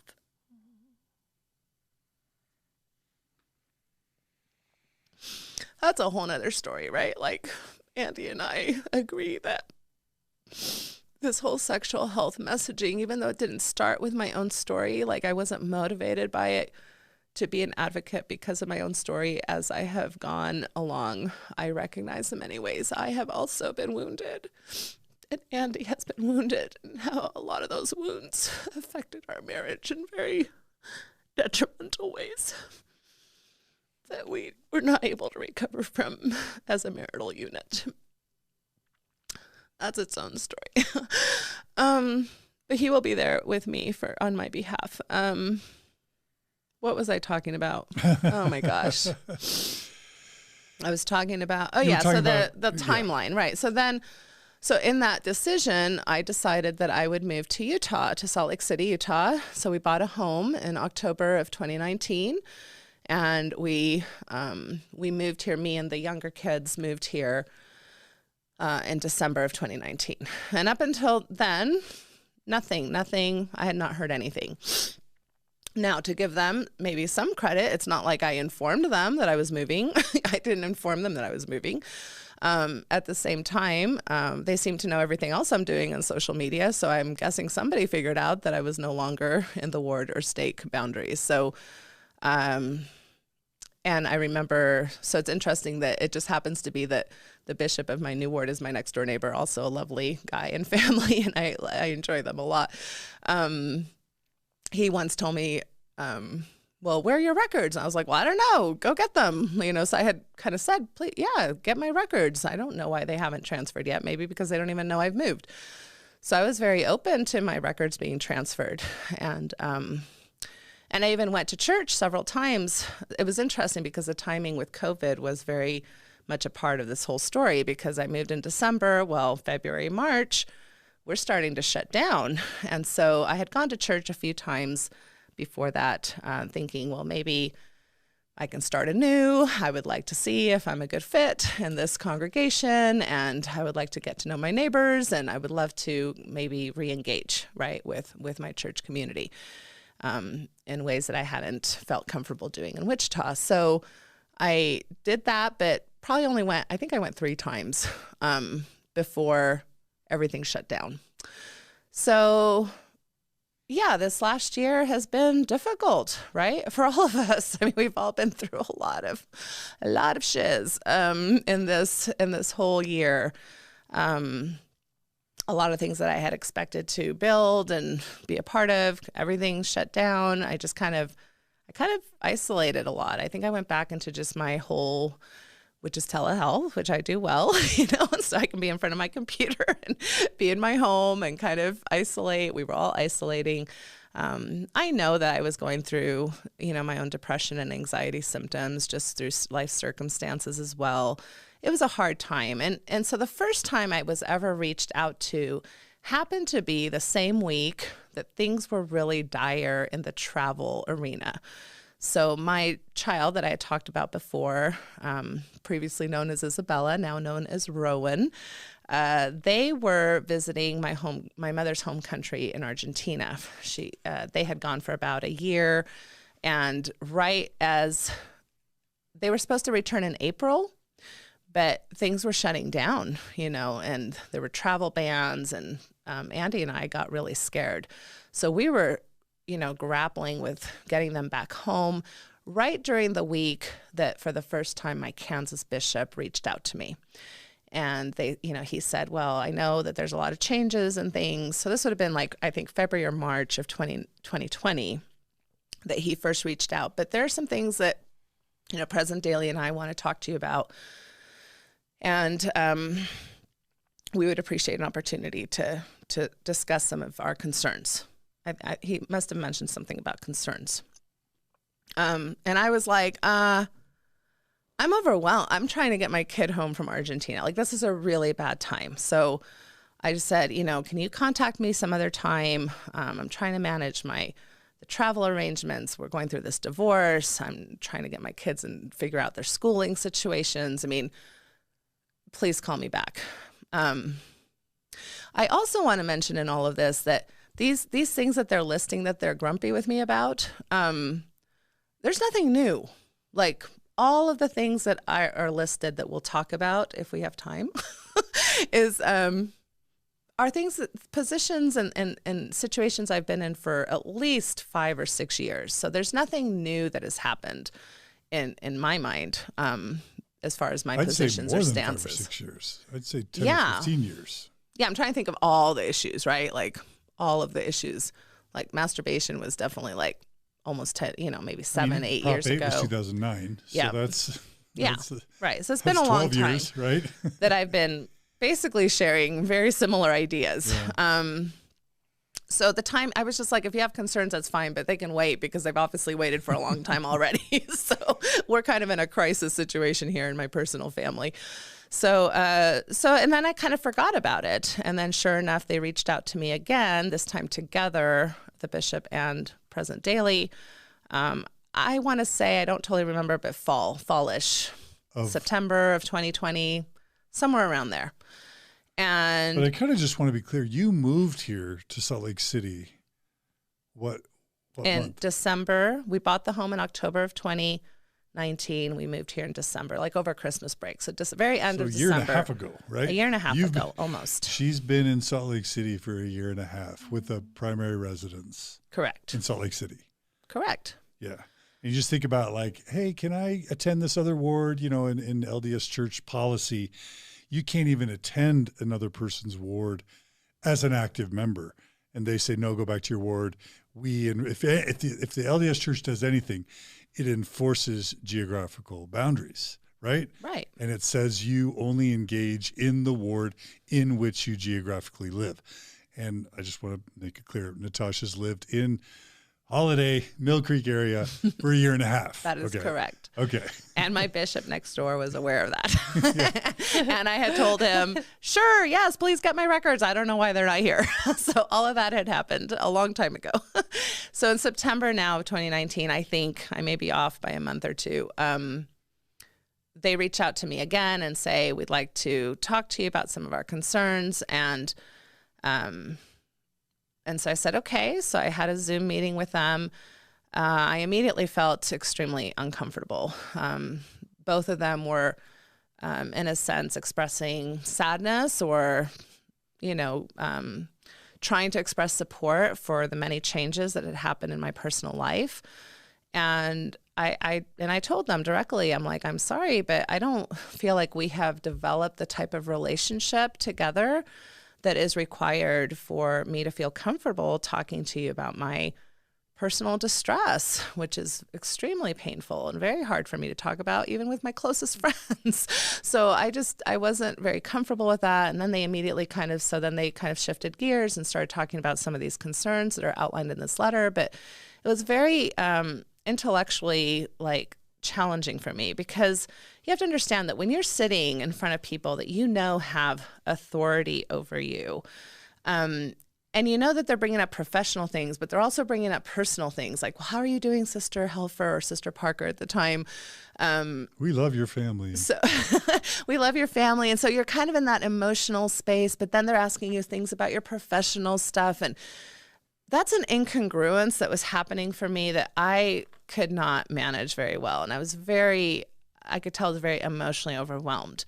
And plus I was not even sure some of the things that they were bringing up. Like, they were bringing up quotes that I had written, and I didn't even know in what context I had written them. And I was like, well, so I asked to pause, and I said, look, if you have concerns, which I'm willing to address, can you please at least write them down and prepare me for what it is that I'm supposed to be kind of defending my positions on, or, getting back to you on. So they were willing to do that. And President Daley said, I'll do that. And we basically hung up, and that was the end of that conversation. But they did say in that conversation that they were concerned about my desire to be a member of the church. And I did express to them in that conversation as well that my desire to be a member of the church is very strong. So we left it at that. So I guess he drafted a letter with all his concerns. It's dated in November 17th, I believe, of 2020. And he must have sent it to me, not via snail mail, but he must have sent it to me to an old email address because I never received it. As I was kind of just waiting, and I thought, you get busy, and life keeps going, the holidays start going, how that crazy time of life is. And I didn't feel like I needed to get back to him. I just figured it might take some time to gather all that information. So plus he's not your stake president. Plus he's not my stake president. Plus it's not like I am super excited about doing this whole process anyway. So anyway, it just went on. He must have sent it to an old email in February 13th of 2021 now. So he wrote the letter in November, which I was not aware of. It's February 13th. He sends me a Facebook message through Facebook Messenger saying, hey, I've been trying to get a hold of you. Of course, they have my phone number. I don't know why it's so hard to get a hold of me, but everybody knows how to get a hold of me somehow. but for some reason, they couldn't get a hold of me. But so he said, I've been trying, I sent you this letter and there's been no response. And I'm like, what letter? I haven't gotten it. So I sent him my correct email. And sure enough, that same day, he sends me his letter of concerns. Within a week, so on February 27th, maybe that's a little bit longer than a week, I wrote a response back. And I say that because in the disciplinary letter, in the one where they're calling me to a membership council, it makes it sound like they wrote to me in November and I didn't get back to them until February. So I feel like that's a bit of a disingenuous type of caricature, like I was ignoring them, and I wasn't. So I took a week to 10 days to get back to him, and I thought about it. And this is when I started to think, kind of like what you're saying, why am I talking to you anymore? I haven't talked to you in years. You never reached out to me once in your entire stake presidency. What's it called? I don't know. Process. So if there are concerns, and now I know kind of what they are, can you please transfer my records? And I think I wrote a polite letter. I mean, I'm happy to read it or share it, where I said, you really haven't been my stake president for almost 1.5 years now. I would prefer to talk to local people and get to know them, and they're welcome to ask me any questions. I wish you well, and please transfer my records. Please transfer my records. And there's some other complications there too, because he works or had worked with my husband in their profession. This is another issue in Mormonism, right? I'm sorry, but this intersection between professional relationships and ecclesiastical relationships are tricky, because you can have, for example, your bishop be your boss. You can have your boss be somebody who you need to discipline, quote, discipline, take their membership away, and you're kind of a peon in their company, right? I mean, there are some really weird kind of conflict of interest type of issues that happen. Plus, I don't know how companies would feel about knowing that their, leaders or executives or just employees, sometimes what they're doing in their spare time is actually, is religiously disciplining people that most of these companies these days have very serious non-discrimination clauses against, right? So you're not supposed to discriminate against people. And I understand that we live in a country where we take religious freedoms very seriously to separate those kinds of things. But I'm just saying this makes things very messy. So this particular stake president was a boss of my husband's at one time, was still involved fairly intimately kind of in their general jurisdiction. I mean, and that was all happening when my husband lost his job last year due to COVID. So I'm not saying that he was directly involved in that. I'm also saying that there are complicated feelings about that. And which interfere with my safety and my comfort of actually meeting with this man in this ecclesiastical capacity anyway. So that's an added complication. And, you know, it's just, yeah, so that's concerning to me. And also not just for me, but in our community. So I wrote down all of those concerns. Well, let me go back to the timeline. So yeah, so can I jump in just really quickly? Yes. Sorry, I'm getting for our listeners that aren't Mormon, and we have many. One thing you also need to know is that the Church of Jesus Christ of Latter-day Saints has what's called a Strengthening the Church Members Committee, or SCMC. And what this committee does is, like the CIA, like the FBI, like the KGB, they gather files on members who, who they have concerns about. So they have people paid at church headquarters, apologists as well, through organizations like Fair Mormon and others that monitor members' online behavior, their Twitter posts, their Instagram posts, their Facebook posts, their podcast episodes, and they print out and save this correspondence. And once they've amassed a file that's big enough and of concerning enough, they'll send these records to a stake president and a bishop. They did this with me. They've done it with all the, former people that have been excommunicated over the past 10 or 20 years. And so, the types of charges that Natasha's former stake president would have had against her, he would have been given a file with all this information that had been collected by spies. I don't know how else to describe it. And the stake president and or bishop would have been informed by area authorities or general authorities. This is a person who's a problem. They want to do this dual dance of it's always a local decision, so the church headquarters can never be held accountable, but they also make it clear that the person in question is a person who's a problem that needs to be dealt with, and so that's how these things sort of happen. So this stake president would have been getting heat from his area authority or from general authorities. Why haven't you dealt with Natasha yet? What are you going to do with Natasha? We've given you all the records. Why haven't you held a disciplinary council yet? And so that's kind of what's happening behind the scenes. And they've shared with me the recent church policies that basically are explicit. A stake president is not to move forward with a disciplinary council or excommunication, especially with a high-profile person, without approval from an area or general authority. And so that's all kind of just information behind the scenes that you might want to know what's going on in the stake president's, life.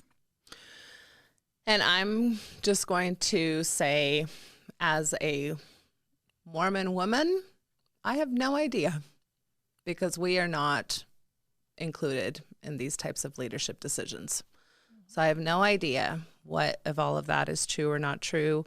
I'm going to assume it's true. I think John usually has pretty good sources, and some of these things are mentioned in the bishop's handbook. I've looked at them closely these last few weeks to see if protocol was being followed correctly. I would imagine there's more than likely some truth to that, but I'm not here to really comment on that.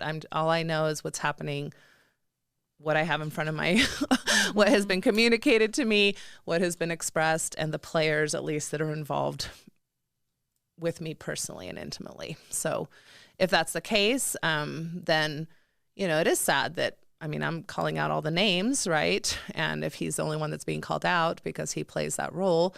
At the same time, I think that's something that stake presidents and bishops should consider when they take these roles, that they may be having to be used as, tools or whatever you want to call it to maybe do the bidding, per se, of other authorities that don't necessarily get called out publicly. So I don't know. I can't really comment on all of that. All right. So I write that letter, please transfer my records. And I'm thinking that's a no-brainer. Like, Year and a half. Yeah, I'm thinking, of course, he'll probably read that and go, yeah, you're right. Like, why do I want to deal with you anyway? So there's also just this element of face-to-face. Like when I was excommunicated, I was called in for a disciplinary council in the first time I met the stake president. But at least we got to meet face to face and get to know each other and talk about our concerns. With my former stake president, we had been able to have lots of lengthy conversations. And in fact, that ended up in him deciding not to hold a disciplinary council against me.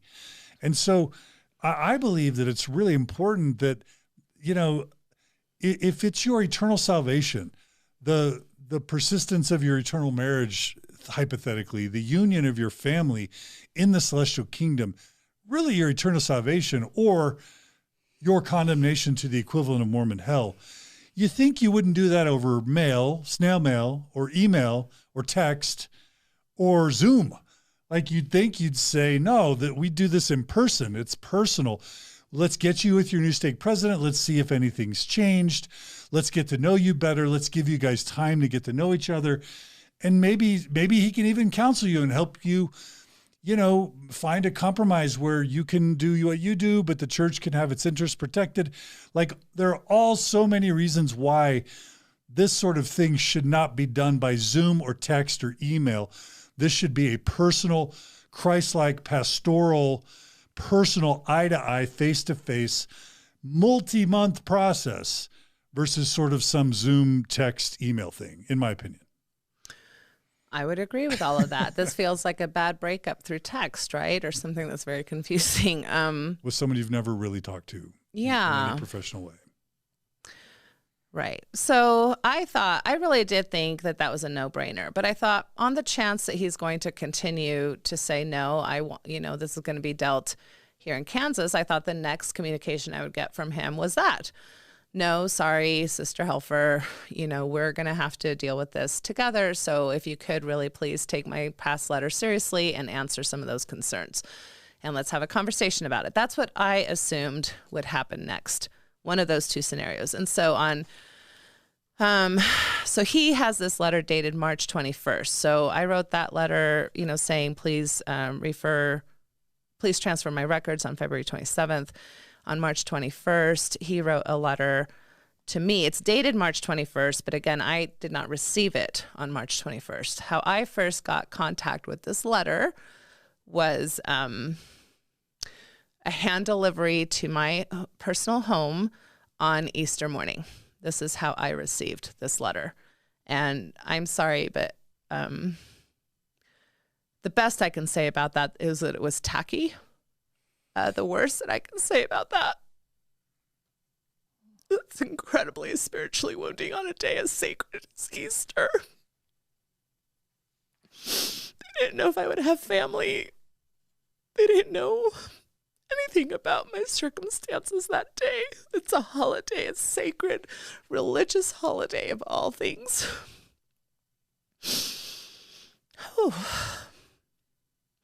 And that was what, April 4th, April 5th? I can't even remember when Easter was anymore. I did mention I'm sleep deprived, right? So they hand delivered that. And this is the first time. And the first sentence is the stake presidency is holding a membership council in your behalf. So there's no, hey, we're inviting you or we'd like to, no, this is happening. Like we're holding it. And the council will be held on Sunday, April 11th. So at that point, I received it on Sunday. This was going to happen next Sunday with no opportunity to have ever had a conversation about these issues in a clear-headed, kind of professional way. Face-to-face. Face-to-face, anything. And you're in Utah. And I'm in Utah. And this is going to be held in the Derby, Kansas Stake Center, right? This council will consider your repeated, clear, and public opposition to the church, its doctrine, its policies, and its leaders. So again, I'm confused. If it's been so repeated and so clear, why haven't I ever been talked to about this prior to getting a letter that, to your point, has huge implications for me spiritually? So he continues, as you know, your bishop and I have been trying for some time to meet with you to discuss these concerns. So again, I feel like that's not really a fair statement. I mean, there were like 2 attempts, one in the middle of COVID, One where I asked for clarification. It sounds like they've been trying for months and months and I've been ignoring them. So I did not appreciate that characterization. And after our last discussion, you requested something in writing so that you might clearly understand the concerns raised. That is true. This was provided in my letter dated November 8th, 2020. That's true. He dated it on 2020, but that was not delivered on November 8th. You responded by letter dated February 27th, 2021. So again, I feel like that's like he's trying to paint the picture that he contacted me in November and I'm just now getting back to him in February, which I got back to him in 10 days again when this is all very stressful. I would have been actually in my right to not contact them back in 3 months because just thinking about all this is very stressful. But I got back to them in 10 days or whatever that was. Where you requesting that your membership record... Oh, you responded by letter in February requesting that your membership record be moved. That's true. However, after conferring with the stake president where you now live, so he reached out to my local leader. We have decided... You've never met, right? Who I've never met. Talked to. We have decided that the council should be held in the Derby, Kansas stake. Your membership record will be retained in this stake until the council is complete. So, that's fairly difficult. I mean, one, there's been very little conversation. Two, this council is happening in a week. So am I supposed to try to travel in a week? I have a full-time practice. I have 2 underage children. I'm raising as a single parent. I have schedules. My life is crazy already without adding this to the mix. He says, you are invited to attend. Oh, thank you. Thank you that I'm invited to attend the council to give my response. If you cannot, too bad. It doesn't say too bad, sorry. If you cannot or do not wish to attend in person, which I agree that people don't have to attend these things, but it says if you cannot, which I could not make it there in 1 week. You may provide a written statement. If you want a written statement, I've got 500,000 written statements everywhere sharing kind of a lot of my positions and my views. And you may also provide written statements from persons who could provide relevant information. Okay, so that was helpful to know. You may invite such persons to speak to the council in your behalf if approved in advance by the stake president. So am I supposed to get people to be willing to either travel or gather? How am I supposed to do this in a week? Getting people and approval on top of it. Like he has to approve it. We can't just show up, right? There's a whole process. Like I was so overwhelmed when I received this letter. It felt like it was impossible for me to even try to represent myself correctly. You may also invite the Ward Relief Society president to be present and provide support. So I don't know who my Relief Society president is because like I explained before, I haven't been active in my Bel Air ward for a long time. I do appreciate that comment. That's some of the feminist movement changes that have been happening. That used to not be something that they would allow. I've never heard that. Mm-mm. I'm guessing that these are some of the changes they're making to make women feel safer in these types of meetings. Because if you think about a woman in front of 3 men or 15 men or however many men they have in these councils, I have heard many stories over the years of how intimidating and just...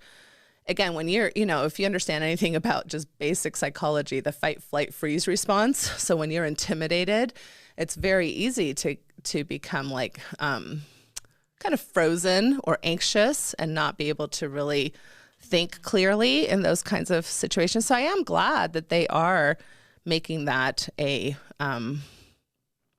possibility for female members of our church. However, for me, that's not helpful. I don't have a relationship with a Relief Society president that would be able to, in essence, quote unquote, provide support. Anyone who attends must be willing to comply with the respectful nature of the council, including its procedures and confidentiality. Legal counsel and supporters beyond those referred to above may not be present. So, if you're not in essence, and I asked a little bit more about that. I asked more about, so what does that mean? What are the qualifications? And he wrote back and told me that it means a member in good standing. So I'm assuming that to mean a member who hasn't been disciplined. I did ask if it meant temple recommend holders, and that was not the case. So it's, I guess, a member who hasn't been disfellowshipped or removed, as they call it now. I'm not really sure about all their new language. I don't know. The rest of it is kind of personal. He understands that this is a difficult time for me and my family. I don't know if I need to read the rest of this. I mean, I'm willing to share it. It's not a confidential letter. It has, the letterhead of the Church of Jesus Christ of Latter-day Saints on it. And that's been my experience. So then in the timeline, I just want to say that I spent really, the first thing I said is like, wait a minute, I was planning to travel to Kansas anyway. So this following weekend, it's my son's prom weekend and track. And I had planned, several weeks ago to spend that time with my son, which is already really painful, right? That we've been separated as a family during his senior year. Nicholas, if you ever listen to this, I love you. But so I was excited. That was supposed to be a fun, pleasant weekend with my kid and with Andy and, just enjoying our time together. And instead now, I'm coming with all of this emotional and spiritual heaviness, where I'm supposed to act professional, right, and have professional ideas. It's just very overwhelming. So they respected that request. So I appreciated that they said, okay, since you're going to be here, we'll move it to April 18th. So it's this coming Sunday. What's today? Wednesday? Tuesday? I don't even know what day it is. April 13th. So they're going to have it on Sunday, this coming Sunday on the 18th at 7:30 p.m. in the Derby Stake. Can I jump in really quick? Yes. One thing that's a little bit weird is this double bind of only allowing members of good standing to testify, but then what are the personal risks, the social risks, and even the ecclesiastical risks of a member in good standing testifying on your behalf? Like, it's nice that they would offer that, but one member of my ward, Mike Huban, testified at my disciplinary council, and I just saw that as a huge act of courage, because what happens when you go back to your ward and stake after you've testified on behalf of someone that ends up getting excommunicated? You're now forever associated with an apostate because you testified on their behalf. What type of church life does that afford you in your wards and stakes going forward? Is that mark put on you? Is there a social mark put on you? And then, so that's a double bind that they're putting, quote, members in good standing in. Right. In other words, if I had professionals or people on the ethics board, because I do think that I'm being called in for really that balance between ethical professional standards versus my own personal religious beliefs.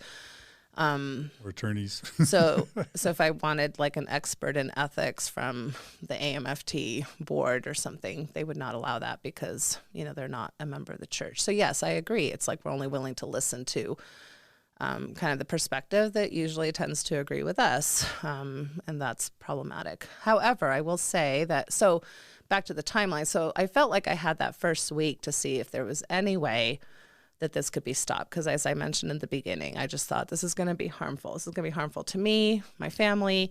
It's going to be harmful to my community. So I reached out to many people, which I'd rather actually keep confidential because they, I think, put their they spent their time and energy trying to help and reach out to people, leaders in the church, et cetera. I also wrote letters to my area president in Kansas, like I mentioned, and here locally, explaining many of the issues that I felt were problematic about having this particular person preside at this meeting, including the work issue and all of that, the conflict of interest. So I heard back from my local stake president, Newcomb or Newbaum, I forget now.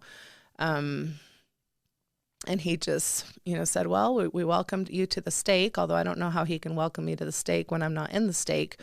But we have decided, he had spoken to Daley and President Daley and said that he agreed with the council happening in Kansas. So that was that. I don't know who else I can reach. So once I realized, and this all took a long time. I mean, I'm waiting for days to hear back and see. And in the meantime, I'm like, well, I don't know if I need to start gathering witnesses or support. And this is all happening in Derby, Kansas, where, I just don't know that many people in that area geographically. And it was going to be hard, right, to garner the support I would need, or the people that I would have wanted to represent it, even members in good standing that I would have wanted to represent this issue. So I finally decided yesterday, after pretty much getting a no from all avenues, to start asking for letters of support. And I chose to do that publicly because I know that these issues that I'm talking about are communal issues. These are issues that I see coming in my practice, and I knew a lot of people would have feelings and ideas about it, and ask them for if they felt comfortable to offer these kinds of letters of support. And that's what I did yesterday.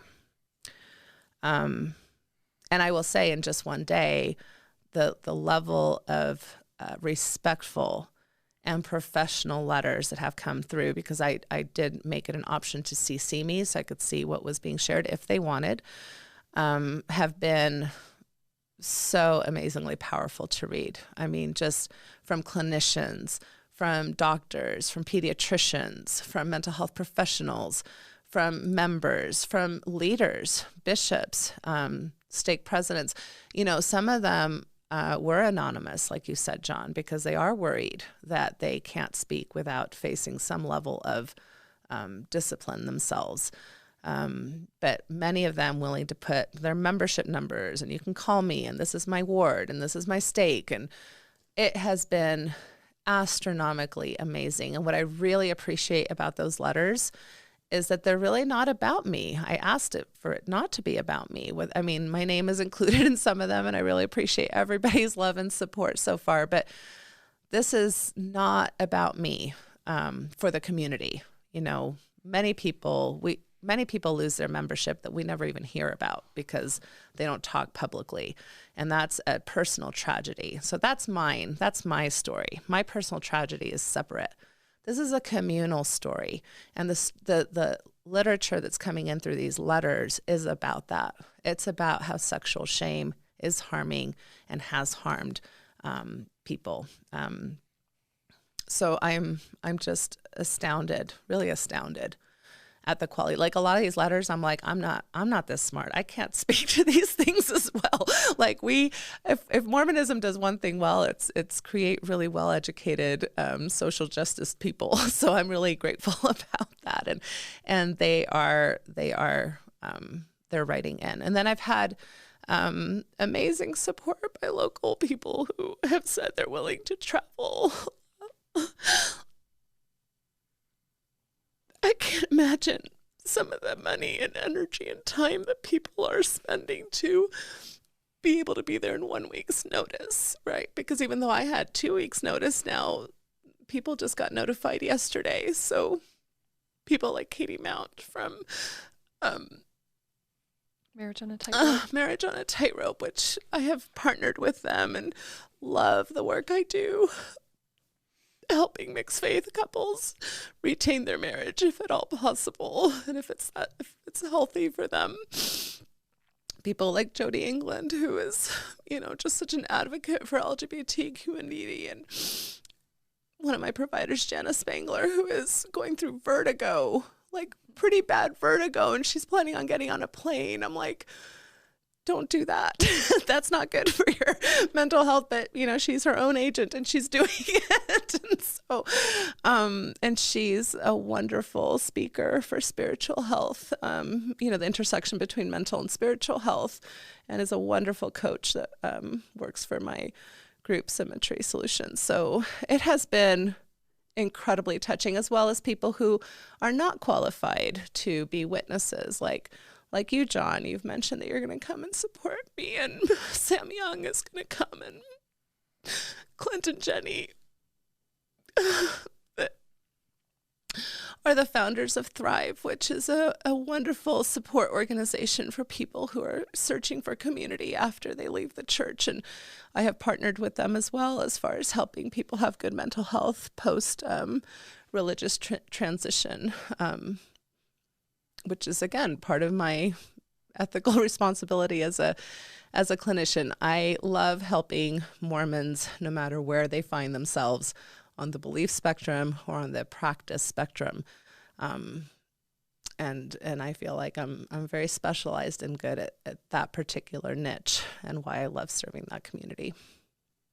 And I feel like we're all still a big family, whether we're out or in. It's like you can't really take the Mormon out of the people, and you can't take the people out of the Mormon, right? So I mean, it's this family system that we need to work on, like I mentioned at the beginning, again, differentiation skills, tolerance for difference, so that we can still enjoy each other's company and love and relationship, even though we may stand not aligned in how we see our spiritual or religious beliefs. Amen. So I think that's what's happening.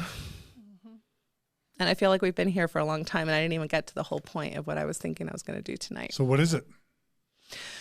Well, so another thing that was communicated to me today, which I did not realize, is that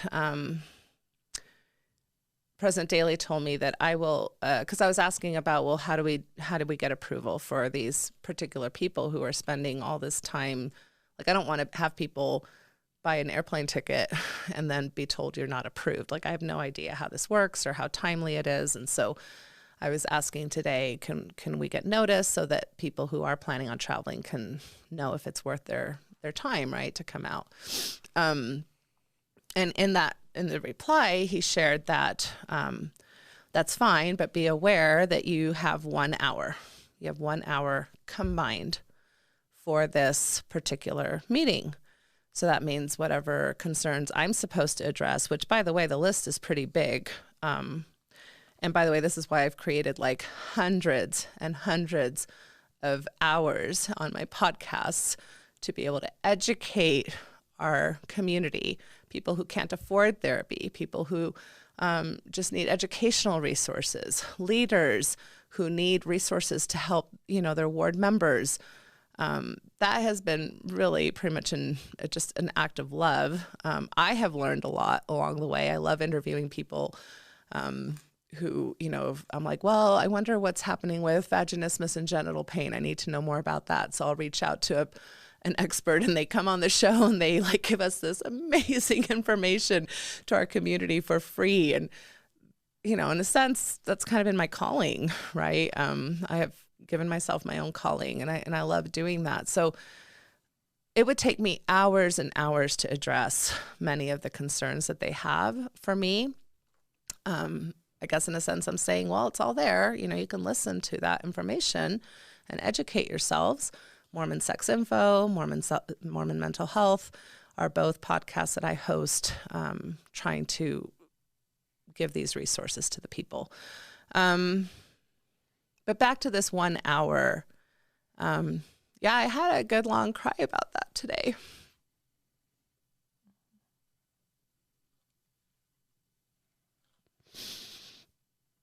After the countless hours that I have given.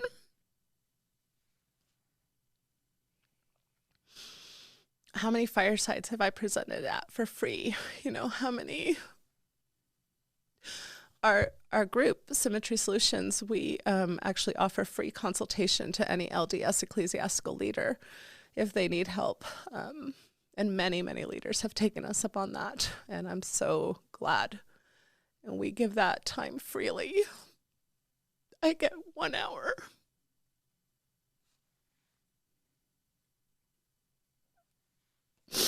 With something as tender and precious as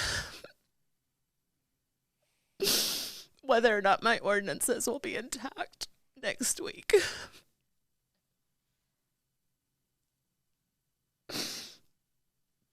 Yeah, I'm pretty okay saying that this is not okay. This is not okay what we do. This type of arbitrary courts that oftentimes are so offensively stated as courts of love. I don't feel loved. I don't feel ministered. I don't feel taken care of or shepherded. I don't feel those things. Concern. It feels like chop, chop, let's get this done. Sure, we'll listen to a few thoughts. It almost feels like the decision has already been made. I hope that's not true. I really pray and hope that's not true. That there is still room here.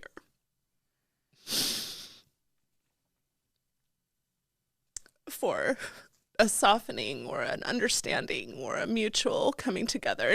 And he shares that too, right? At the end of the letter, he says, I appreciated in our last meeting hearing you say to Bishop Labram and me that you love the church. I hope we might build on this and work together so that going forward, your public opinion reflects and is consistent with your private opinion. So the problem is that last part. My public opinion is clinical. My private opinion is my own religious convictions and spirituality. And quite frankly, they don't get to monitor or regulate my clinical positions. And I am very comfortable saying I'm a worthy member of this church who wants to retain my membership. And that's really all they need to know about my spirituality to be able to be a member of this church. So it's incredibly wounding to think that I get 1 hour of their time to address something as serious as what, they believe that they have the power to interfere with my eternal ordinances and, in a sense, salvation, and that decision will be made in 1 hour. Okay, so yeah, to allow them to present their concerns, and then to allow you to adequately respond to the concerns for all the people that might be involved in the decision-making process, to have a dialogue, and then for you to allow witnesses to speak on your behalf, and preferably professional witnesses to educate them about why you have taken the positions you've taken, and then to have a deliberation. How do you do all that in an hour? Well, and it won't be an hour even, because if I am going to take some of these people up on their, on their beautiful, loving offers, maybe I'll get 40 minutes. It takes away your time. 40 minutes. So I have to choose between my time. And that's why I actually decided that I would use this time with you, if you're still willing to hang on. You are a long podcaster, right, John? You're known for that. It can come in handy. Occasionally. What are you trying to say?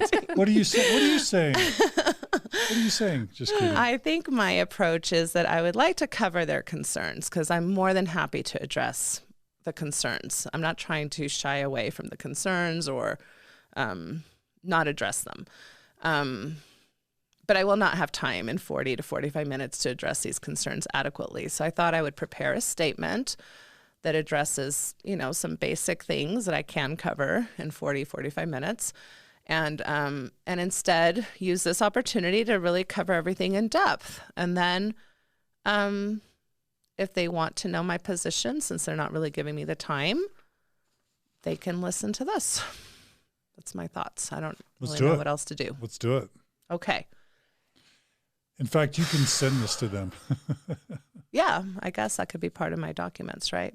I am preparing a lot of documents to share with them. Okay, so this was the letter that was dated November 8th, 2020. It's again on the church letterhead.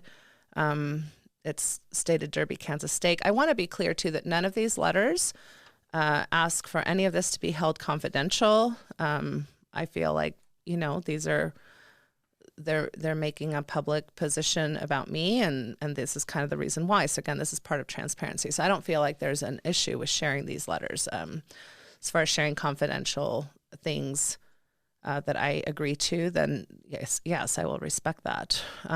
Okay, so Natasha, I greatly appreciate you taking the time to talk with Bishop Labram and me recently. You expressed that you have always been a member of the church, that you love the church, and that you are dedicated to the gospel. That's all true. Church members have a wide variety of opinions on any number of topics, including on matters of doctrine and belief. This diversity of opinions is generally a blessing to the church, where members benefit from the opinions of others in meetings, classes, and in counseling and ministering to one another. I think that's actually a pretty healthy statement, pretty healthy paragraph, that there is this value for diversity. This difference of opinion becomes of concern when members publicly advocate views that are directly contrary to doctrines fundamental to the church and are disparaging to others, including leaders who don't agree with them. Moreover, this can be confusing to members and non-members when those views come from professionals and professional organizations that identify and advertise as Mormon. So this is where that intersection that I've been talking about starts, right? So if you're going to talk within your community as a clinician and publicly advocate views that are contrary to doctrines, which I would say doctrinal interpretation, because we know that we have a history in our church, thank goodness, from revelatory powers or the idea of continuing revelation, where our interpretations of doctrine have changed quite a bit. And I look forward to the days when they continue to change in ways that are healthier for our membership. And again, that doesn't mean all doctrines. Like there's many doctrines that I would actually support, or doctrinal interpretations and understanding that I would support in regards to mental health. Many of them having to do with love and acceptance and, being forgiving. And we have lots of good stuff that can help people with their mental health.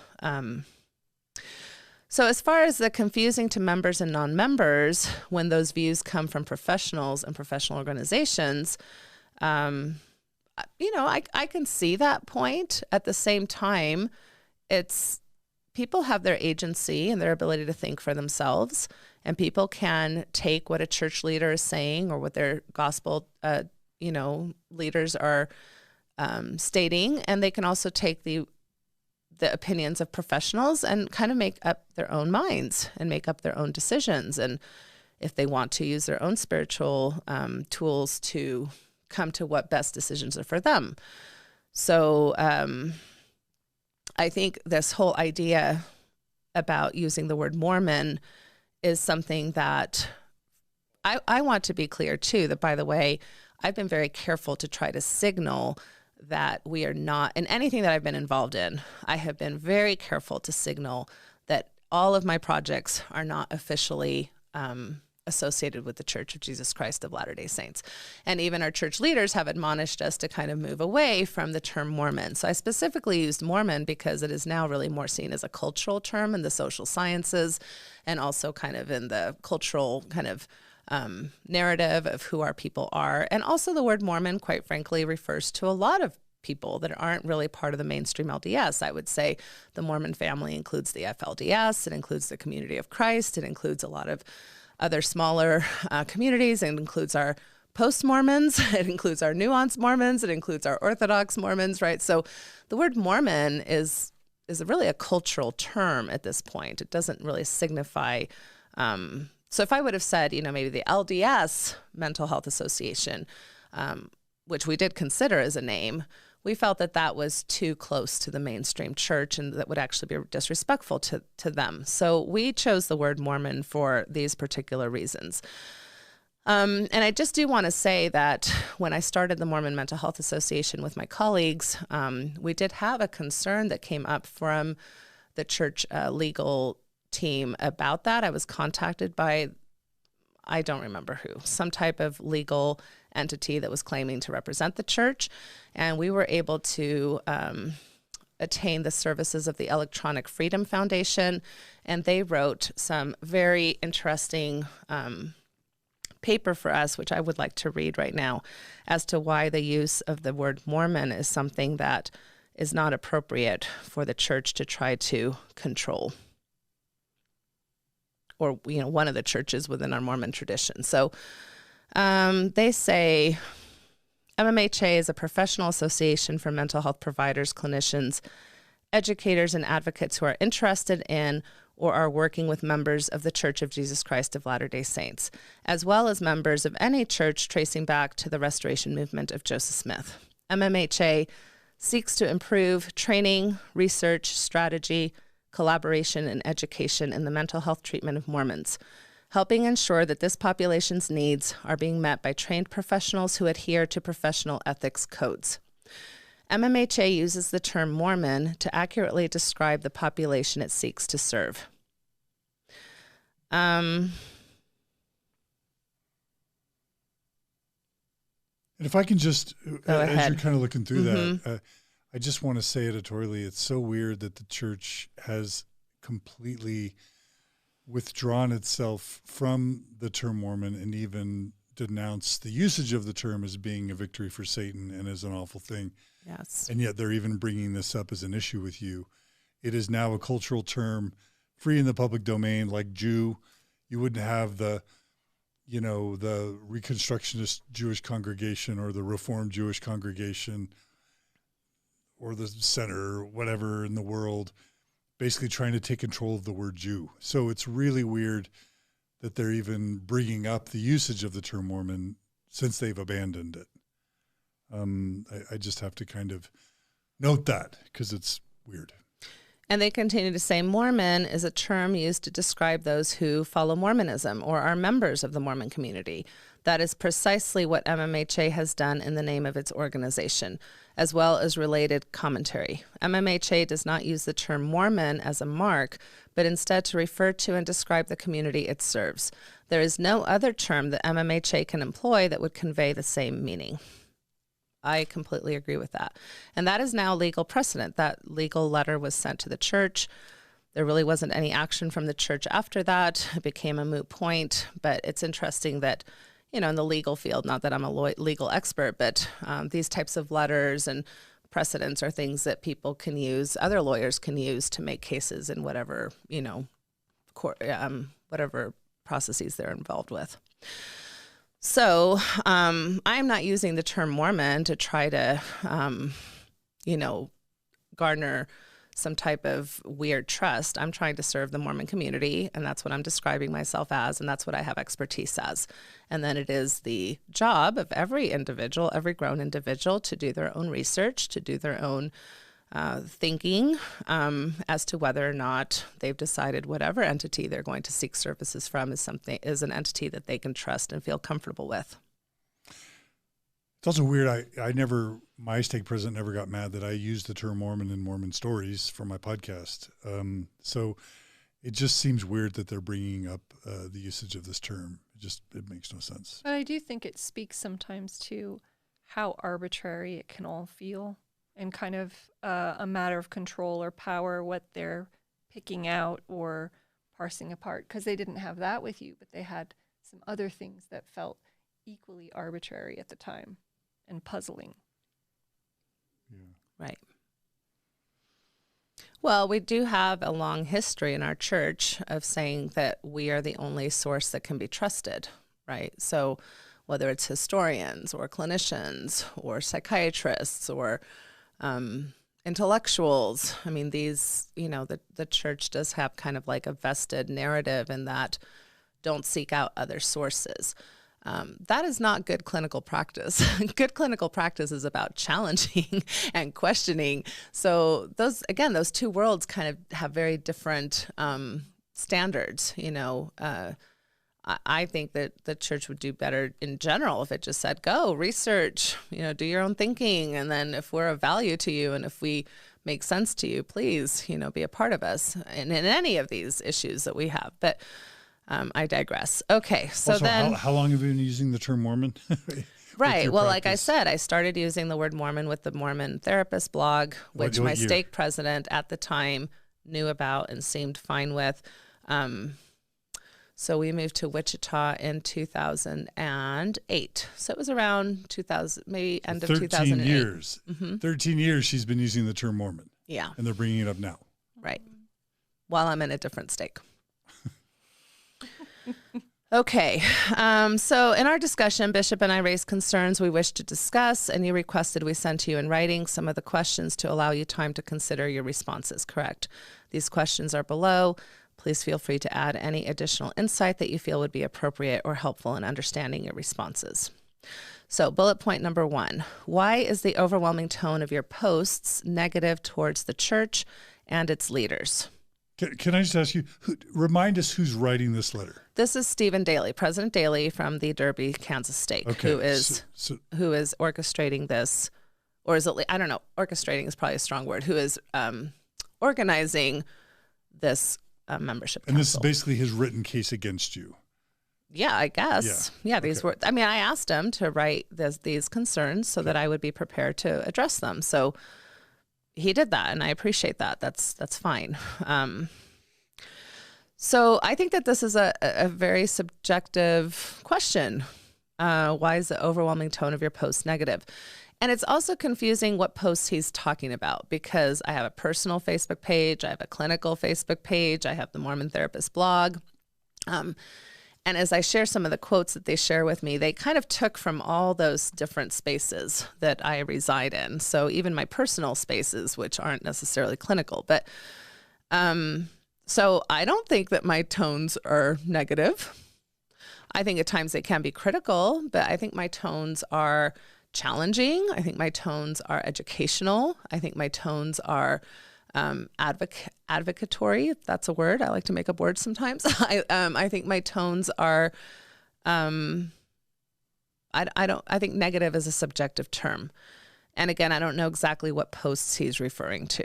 I will also say too, that as a mental health clinician, our job is to deal with problems, right? I mean, people aren't coming to us with all their wonderful things.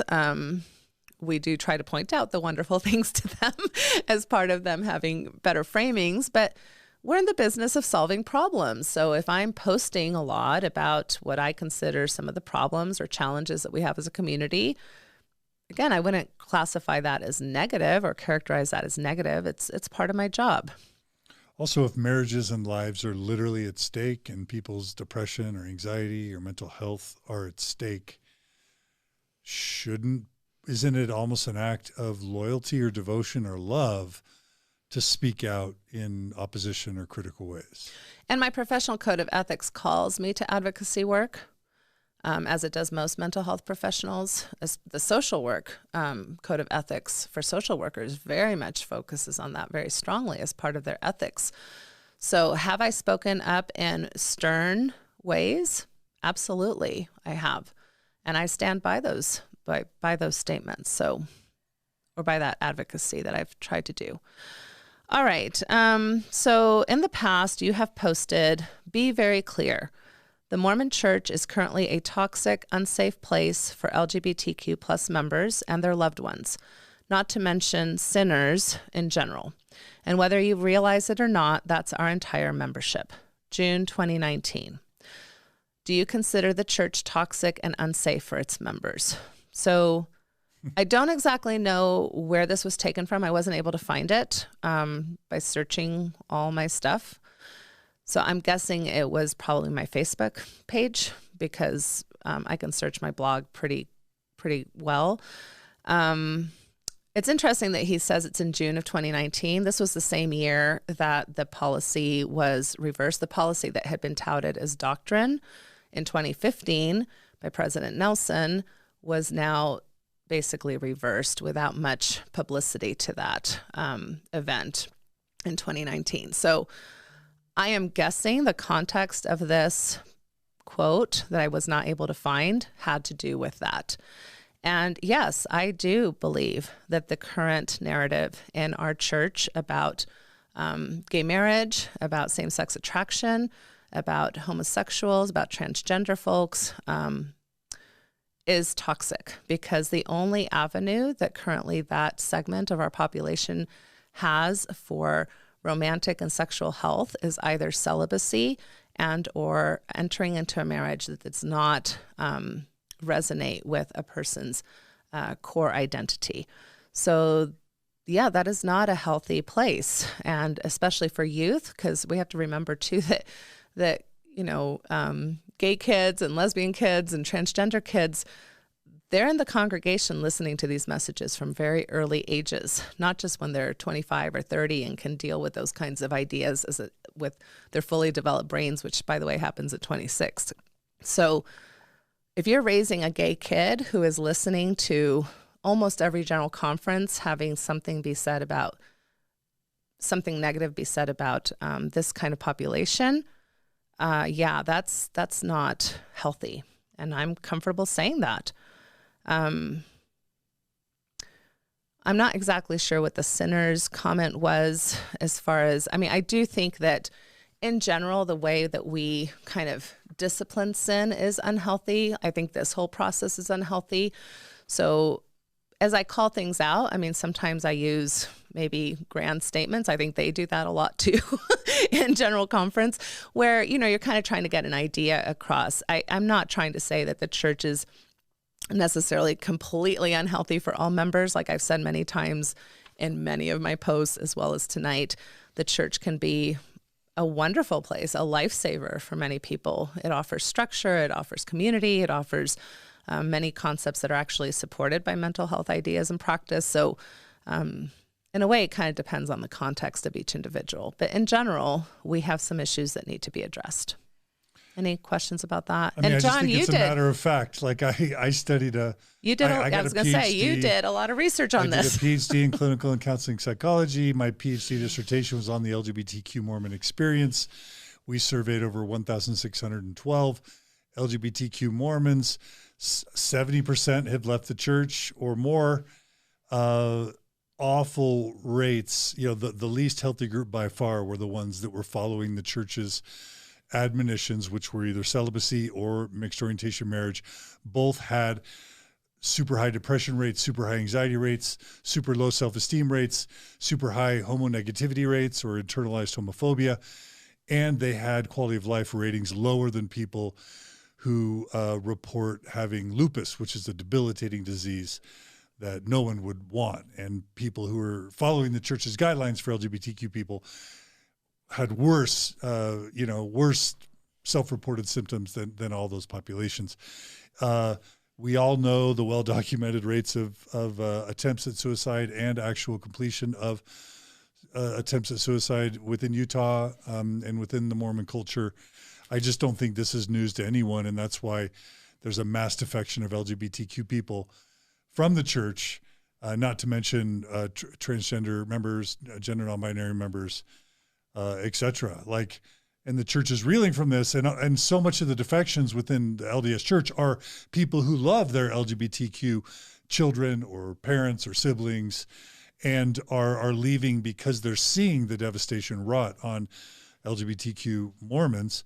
And the church has no theology or doctrine for LGBTQ people. It's only never have love and basically wait until you die to find love and to be able to fulfill your part in Heavenly Father's plan, which makes them sometimes want to die sooner because what's this life for anyway? You're just going to sit and be miserable until you can have love in the next life. So, they can either just wait and never experience love and intimacy or marry someone they're not attracted to and have this marriage that is hard on them and on often the straight spouse where they're married to someone who's not attracted to them. Like it's just a nightmare. And so who's going to argue that?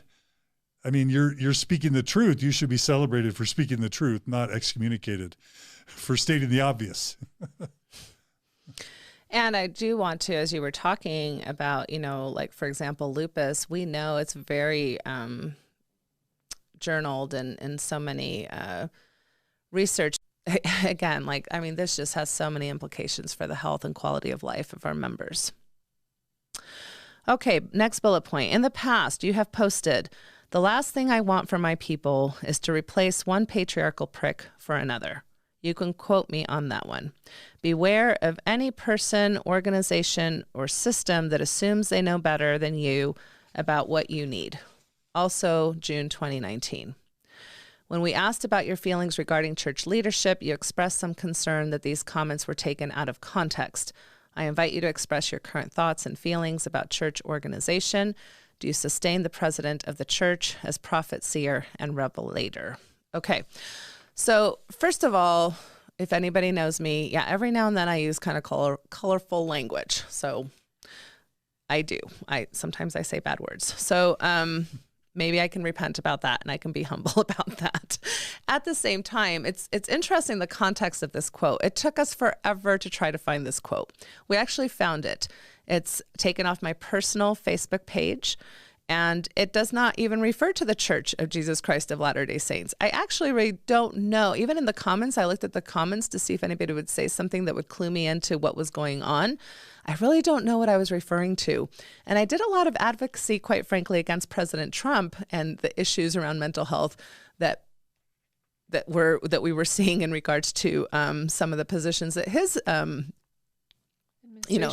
the what? His administration? His administration, was also attacking many of these things: transgender rights, LGBTQ plus rights, immigration issues. I mean, there were so many concerns, not to mention, incensing racial hatred and crimes that we saw a huge increase on in his administration.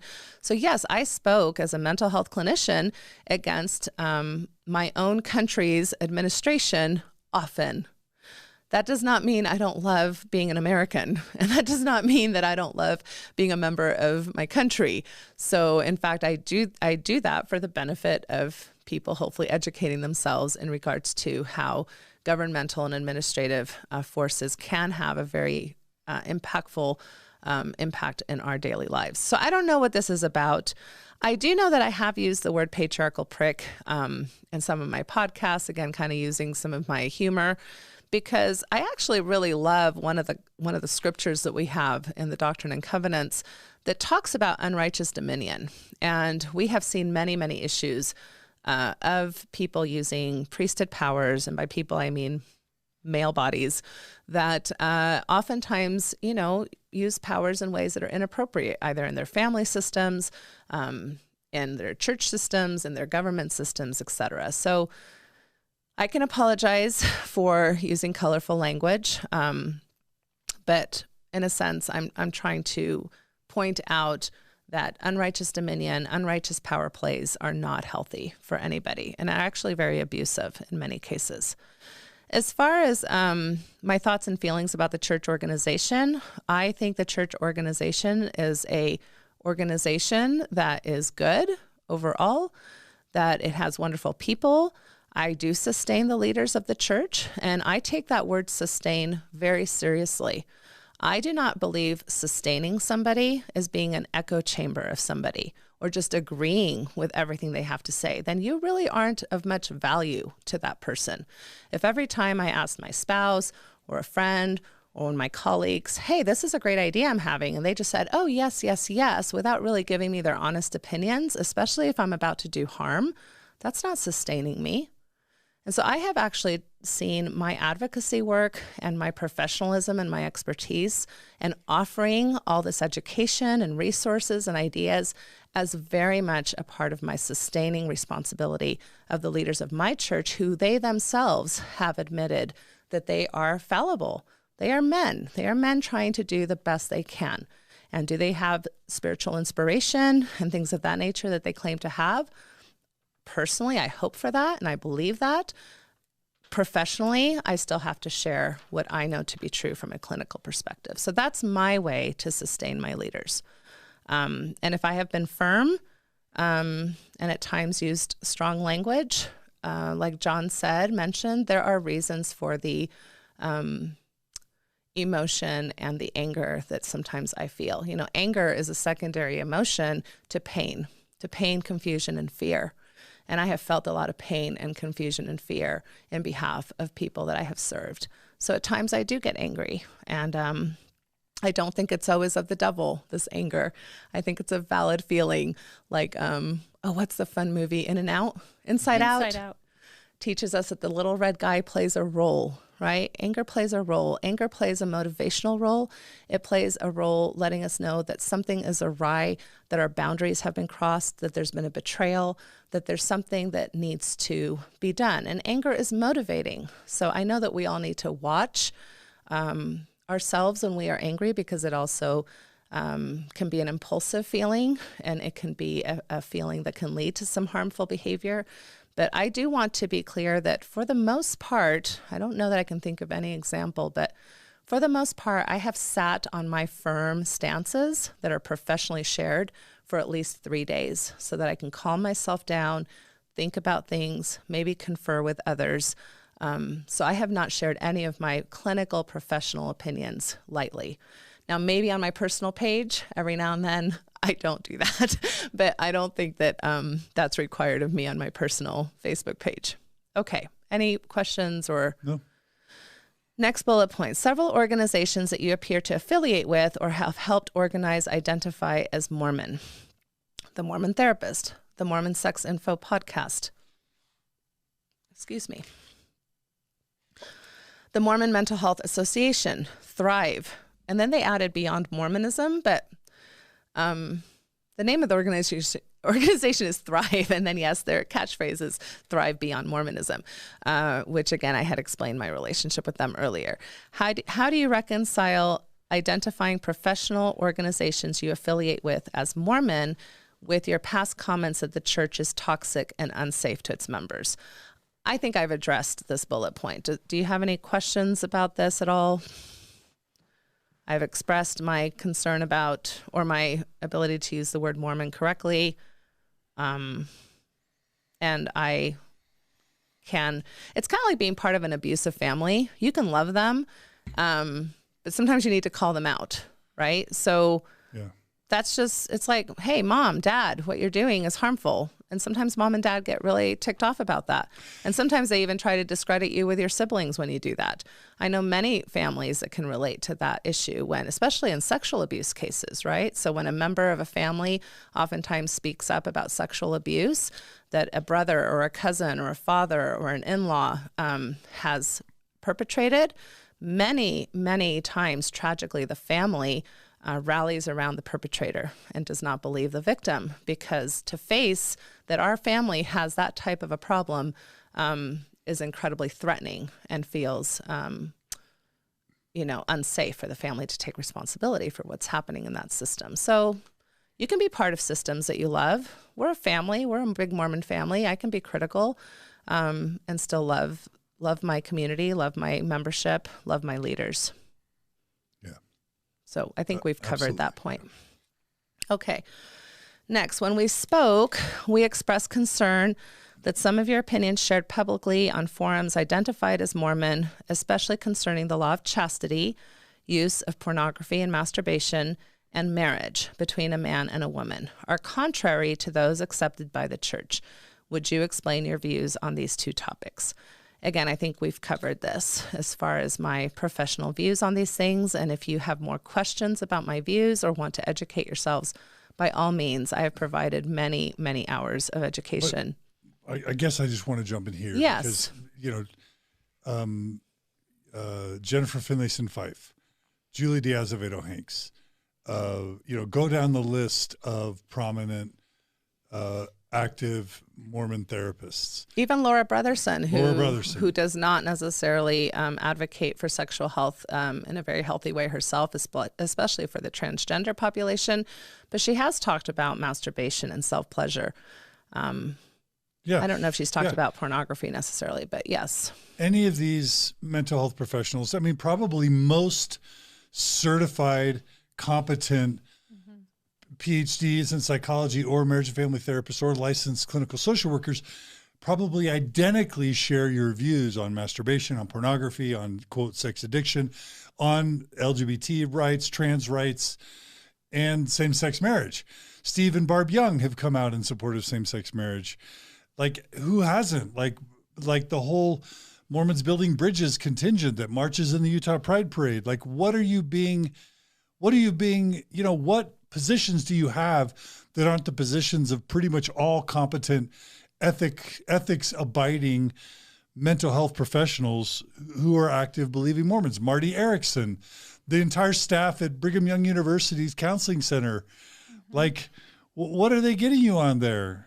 It's basically you're getting punished for agreeing with to abide by the ethical and professional standards of your profession, which all other competent mental health professionals share. It just makes no sense.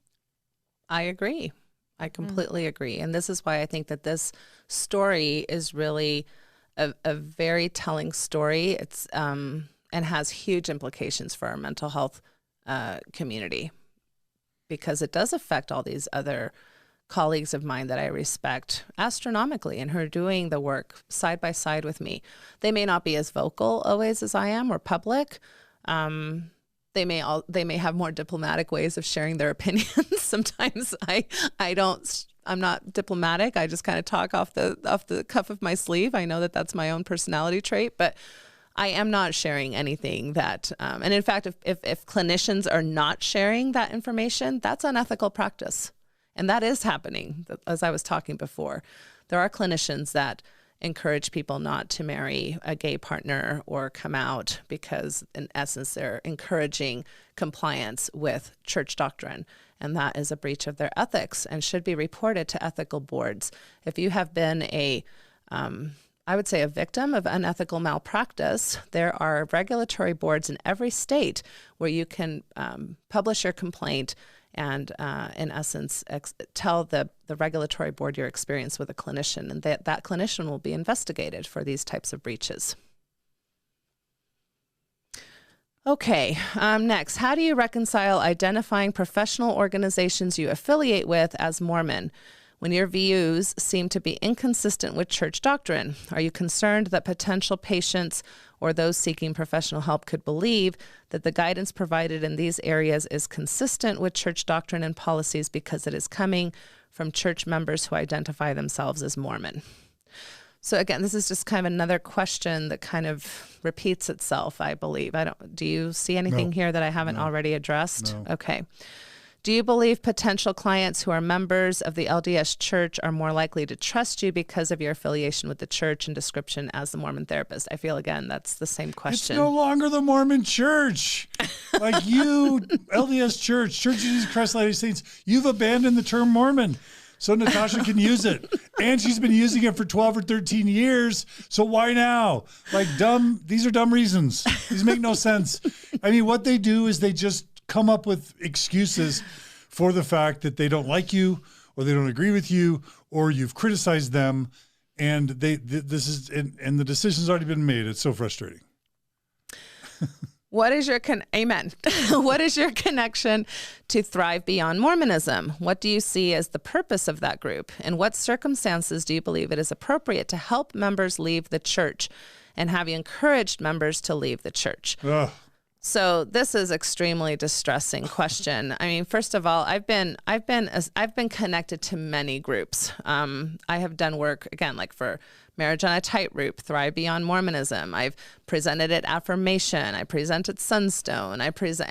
There are so many organizations that I have gladly offered my time, my energy. Sometimes those things are paid, not usually, to help people in these kinds of situations that we've been talking about. So the Thrive Beyond Mormonism is an organization that was founded by Clint and Jenny Martin. They both identify as post-Mormon, and they see they were very proactive about creating an organization and invited both John and I to be part of some of the resources that they could offer to the people, because we do know that transitioning from a high-demand religion is taxing. It's difficult. I'm sorry, but just in this last general conference, President Nelson himself, the prophet of our church, called people who leave the church or who doubt lazy learners. So they're name calling. Our leaders are name calling people who are going through very difficult challenges in their life, who are sincerely searching and asking questions that, quite frankly, our church has not done a very good job, historically at least, of answering on historical issues. So I really get upset when in a sense, our members who are leaving the faith or deciding that our faith community is not where they want to continue, that in a sense they're gaslighted, right? They're blamed for taking a different route. We can do better than that. We can say thank you for your service, and we hope that you find, greener pastures in other places. We still want you to be with us, and we're sad that you're leaving. Is there anything that we can do to help you stay? But other than that, to name call and belittle people who don't find a religious community the best fit for them spiritually or emotionally is completely inappropriate and hurtful, and adds to the concerns that come through my office. So if I'm working with mixed faith marriages, for example, and I create this entire 6-week program that I have created with Alan and Katie Mount, and I'm talking about how to treat each other with respect and to not use degrading names like, well, you're an apostate, well, you're, a sinner, or you're lazy or whatever. And then the prophet himself is exhibiting that type of role modeling, and people and families are listening to that. It gives them a permission to treat each other badly. That's bad behavior.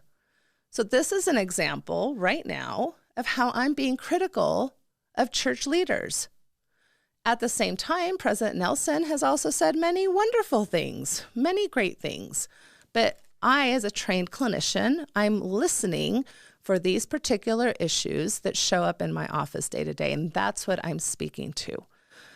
So, so we know that post-Mormons struggle with isolation, struggle oftentimes with the exclusion practices in their families. They're oftentimes treated differently, maybe not allowed to. I've talked to grandparents who are not allowed to talk to their grandchildren or visit with their grandchildren. I've talked to families that are not invited any longer to family reunions. There can be, depending on the family culture of specific Mormons, a lot of ostracization, if I'm saying that correct. And that's painful. And so a big complaint of post-Mormons is a loss of community. And they're lonely, and they're isolated, and they're hurting, and they feel attacked and misunderstood and belittled. And they need community. They need support. And tools. And tools and resources. And so people like Clint and Jenny and many others, Leah and Cody Young, who were actually... Again, they lost their membership for offering this kind of support to people who were doubting. That, I'm sorry, I just don't understand. It's not my gospel. That's what I'm going to say. It's not what we should be doing. So, so the purpose of this group is to meet that need. And they have asked me to share my expertise on good mental health and relational practices, either in mixed faith relationships or in post-Mormon relationships, so that people can thrive and bloom no matter where they plant themselves. Yeah. Yes, John, sorry. Yeah, no. It's beautiful. Yeah. And the church not only, isn't providing any resources for people who leave the church, they're adding insult to injury by insulting them and demeaning them, and creating a culture where people are shunned and marginalized, and families blow up and people get disowned. Like, it's a catastrophe. And so you're one of the healers rushing in, like Mr. Rogers said, you're trying to heal. And why wouldn't wouldn't Jesus support a program of ministering to people who are hurting from a loss of their faith and from their faith community? And so, But also, I just really take umbrage. I've been working with you since 2011 or earlier. You have never once encouraged anyone to ever leave the church. In fact, neither have I. I have never once in my life, as far as I remember, ever told anyone they should leave the church. And that's just not how you work. That's unethical. It is unethical. And Thrive isn't about encouraging people to leave the church. Thrive's explicit goal is, if you decide that the church no longer works for you, then we're here to support you. But Thrive isn't trying to get people to leave the church. I have literally in my life never told someone they should leave the church or advised that. I think that's a personal decision. But you, of all people, have never even come close to that. So it just shows they're not doing their homework. They don't know what they're talking about. They're just kind of throwing things into the soup and accusing you of things you are literally the last person to do. Yeah, I mean, I value my membership. It wounds me greatly when we lose people. I understand why we lose people because I've just been sharing with you why we lose many of our people. And it saddens me when they go, but it is not my responsibility to coerce or to encourage people to either leave or stay in a religion. And in fact, I start most of my presentations and workshops with that exact statement. I am not here to attack the church. I'm not here to encourage you to leave the church. I'm not encouraging you to stay with the church. I'm here to teach you sexual or relational or mental health principles, depending on the presentation I'm giving, that should help you regardless of what your decisions are in regards to your church membership. Yeah. So that's extremely painful and unfair characterization for sure. And it's been wonderful to see, as I've been reading some of the letters, I've been inundated. So I apologize right now if I'm not getting back to messages or people who are really sharing some very heartfelt emotions and experiences with me. Many, many people just in the last day have shared very personal wounds and sacred experiences in their own personal lives, and how the work that I've done or that my colleagues have done have affected them. And it's been a privilege and an honor to receive those kinds of communications. And I just apologize. I plan to get back to all of you, but it may take me a few weeks to do so. And as I've seen the letters come in, I'm so glad to hear that people have never felt that type of energy from me, that it's about leaving or staying in the church. All right. So Natasha, given your very public presence, this is not a bullet point. This is kind of like their last paragraph. Natasha, given your very public presence and very public and strident positions, it is difficult to reconcile your love of the church and the derision of its leaders and doctrine. Derision is a pretty strong word, right? And again, very subjective. Who's going to define derision? And who's going to define strident? Although I kind of agree with strident, but I don't know that I agree with derision. My hope is we can discuss things you can do that might lead to your public opinion of the church being consistent with your private opinion as expressed to Bishop Labram and me. I'm available to discuss this any Sunday night over the next 3 weeks at a time that is convenient for you. And please remember, too, that I didn't receive this until February 13th of 2021. And I did get back to him within a 3-week time period. So that is the case against Natasha. The story. Right. Okay. Yeah. So, and now you've given your response. And how long did that take? What time is it? We're 2 hours and 50 minutes in. Okay. I think there's time. 2 hours and 50 minutes. And we've had over 800 people simultaneously watching at any given moment. So we well exceeded 800. So thanks to everyone who shared this. Please share it now. If you're listening now, Twitter, Instagram, Facebook, email, share this everywhere you can. WhatsApp, wherever you do your social media. Share this so that everybody knows what the church is doing. And again, my intent is not to embarrass the church. My intent is to be transparent and to help our community have a conversation that needs to be had. And we have to do that publicly. And because they have not allowed it to be anything else but that. So it really isn't my intent to embarrass, or it's really my intent to draw attention to this tension that I've been talking about, that is affecting people's lives in ways that are very harmful and unnecessary, and that we can do better and to educate. So I don't want people to leave until they've had a chance to hear how we can support Natasha, because there's some very specific things you've asked your supporters, people who support you, to do. They're on your Facebook page. They're now posted to mormonstories.org if you want to go there and read what they are. But before we get to the ways people can help, which includes showing up to a vigil at 6:30 p.m. In Derby, Kansas, at the stake to support Natasha. I'll be there. Clint and Jenny Martin will be there. Sam Young will be there. Lots of cool friends. Katie Mount's going to be there. Lots of cool friends going to be there. You guys want to have a fun little Sunday, fly with us to Derby, Kansas, and let's show up for Natasha and show her love. We did it for Bill Reel. We did it for Jeremy Reynolds. You guys did it for me and Margi. We did it for Sam Young. We tried to do it for Leah and Cody Young. And let's support Natasha. You're also asking people to email your stake president, and the email address, we'll read it in a bit, or professional people to co-sign a letter that Lisa Butterworth is writing to express concern on the behalf of Mormon. Oh yeah, Latter-day that's a Saint whole nother thing professionals. that's happening behind the scenes. One of my providers, Lisa Butterworth, she's the founder of the Mormon Feminist Housewives blog that, again, was kind of the beginning of the blogosphere, right? And she has gathered an incredible letter that is going to be signed by LDS clinicians talking about many of the talking points that I have talked about tonight, much more succinctly and professionally done than I've probably been able to exude in my sleep-hazed state. And so that is I mean, again, personally, that's incredibly edifying, right? To have my colleagues come and walk with me. And I want to thank them for that effort. I did not ask for that.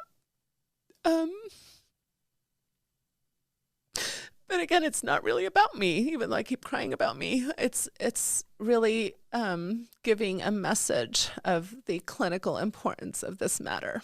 That's what this is really about. Mm-hmm. And the Mormon people. Yes. You know. So a couple quick questions just about Sunday. So again, you stated this at the very beginning. Now that if there's going to be a bunch of people who are here now that weren't at the beginning of this program because people have to feed their kids and put them to bed and do their homework and go to their jobs or whatever it is they do. What is your desired outcome for Sunday? As far as what I hope happens after this is all said and done? For the membership council, what is your desired outcome? My desired outcome is to retain my membership that has personal and spiritual value to me. That's my main desire. And like I said, my second desire is, if we're going to go through with this, then let's talk about sexual health. Let's heal. Let's get better. Let's do better. We can do better. So people who don't know you and don't understand you would say, oh, well, Natasha, you've been critical of church leaders. You disagree with the church in lots of ways. Your beliefs may not even be totally orthodox or traditional in some ways. Who knows? Why would you even want to retain your membership, they would say. You're not an orthodox Well, Mormon. I guess my first thing I'd say is a boundary. It's really none of your business why. That's my own spiritual, personal matter. And that's really kind of all I'm willing to say about that. I'm not being called for my personal spiritual worthiness. I'm being called for my clinical positions. So it is sufficient. I know in this Mormon population, we have a hard time with boundaries, and we think we need to know everybody's business. And we need to know every intricacies of everybody's intellect to see whether or not they really belong or not. No, you don't get to have that information. You haven't earned my vulnerability. You don't know me. Those are my personal, sacred, spiritual experiences. And there is something very profound to me about the scripture of not casting your pearls before swine. And not that I want to call anybody a swine, but what that means to me is do not try to express what's sacred to you to people who may not trust you, agree with you, allow for your vulnerability, or even commune with you. So that's mine. I'm not here to talk about my personal worthiness or my spiritual beliefs. The gospel of Jesus Christ is important to me. I try to live it. I try to abide by it. I teach it in my family. That's me and my business. Way to embody a boundary. Beautiful. Amen. Amen. Mm-hmm. We need better boundaries. Thanks for modeling that. Okay. What if someone in Natasha were to say on the other side, hey, this disciplinary council is barbaric. It's medieval. It's inhumane. It's abusive. Why are you even showing it respect or credibility by even showing up? Well, there's two things I will say to that. If I want to retain my membership, at some level, I'm, agreeing to abide by some of the the policies or understandings of gospel interpretation at this point. Secondly, however, though, because I do not believe that this is a healthy aspect for me to go through personally, and I don't believe it's healthy for anybody, is I'm willing to be a witness of that. I'm willing to be a witness of the harm these kinds of counsels can do. I know already, because I have felt it even in that Zoom meeting, that I will be juggling my nerves, that I will have physiological reactions in that room, that will be increased heart rate. I know that I will probably be emotional. I know that I will stumble in my words. I know that that will not be a healthy mental space for me. I am willing to witness that and be able to talk about that, and to stand with all of those who have been in that kind of position before me, and many of which do not get the public recognition of some of the advocates that John just mentioned. To what extent do you worry that, like with so many others, the decision's already been made, that this is kind of a kangaroo court and kind of is just a formality for a decision that's already been made? Are you worried about that? I am worried about that. They have not signaled to me that they are interested in dialogue. They have signaled to me that they want a quick kind of, loosening of ends being tied. And that's the energy and the signaling that I'm receiving. I hope I'm wrong. I hope I'm wrong. And even if I'm not wrong, even if the decision was made, it doesn't mean the decisions can't be changed. And I'm hoping that the letters and the advocacy that has been shared with President Daley on the behalf of sexual health and mental health and relational health will soften their positions. Yeah. Yeah. And have you chosen witnesses?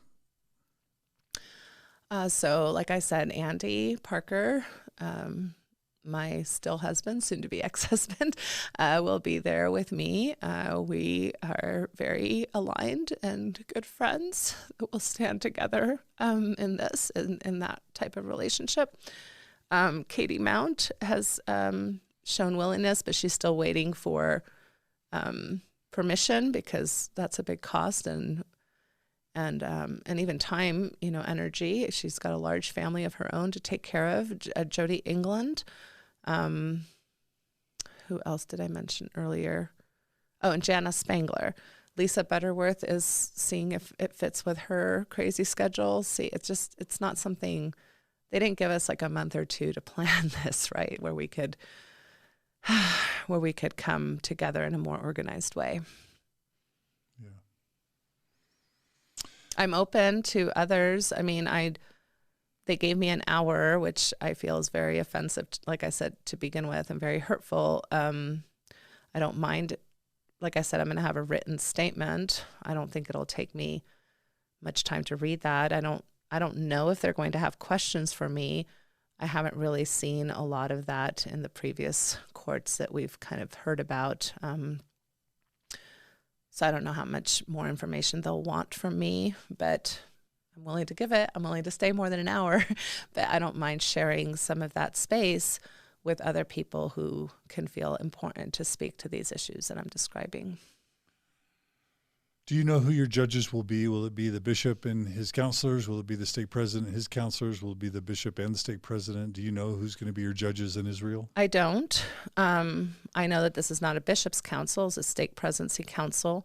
When I read through the handbook and also got some opinions from leaders in the church, they said that more than likely with the new membership guidelines, it will be the stake presidency, not the entire high council like it used to be before. But again, I'm not an expert in priesthood matters because I have been left out of all of those meetings for the entirety of my membership as a female in the church. Margi, one really special thing for me was that you were able to attend my disciplinary council, and you were by my side the whole time. And I think you probably had some pretty strong feelings and reactions. I know that it was important for you to show up today to show your support for Natasha is there anything you want to say about disciplinary councils in general, or just to Natasha specifically? Putting you on the spot.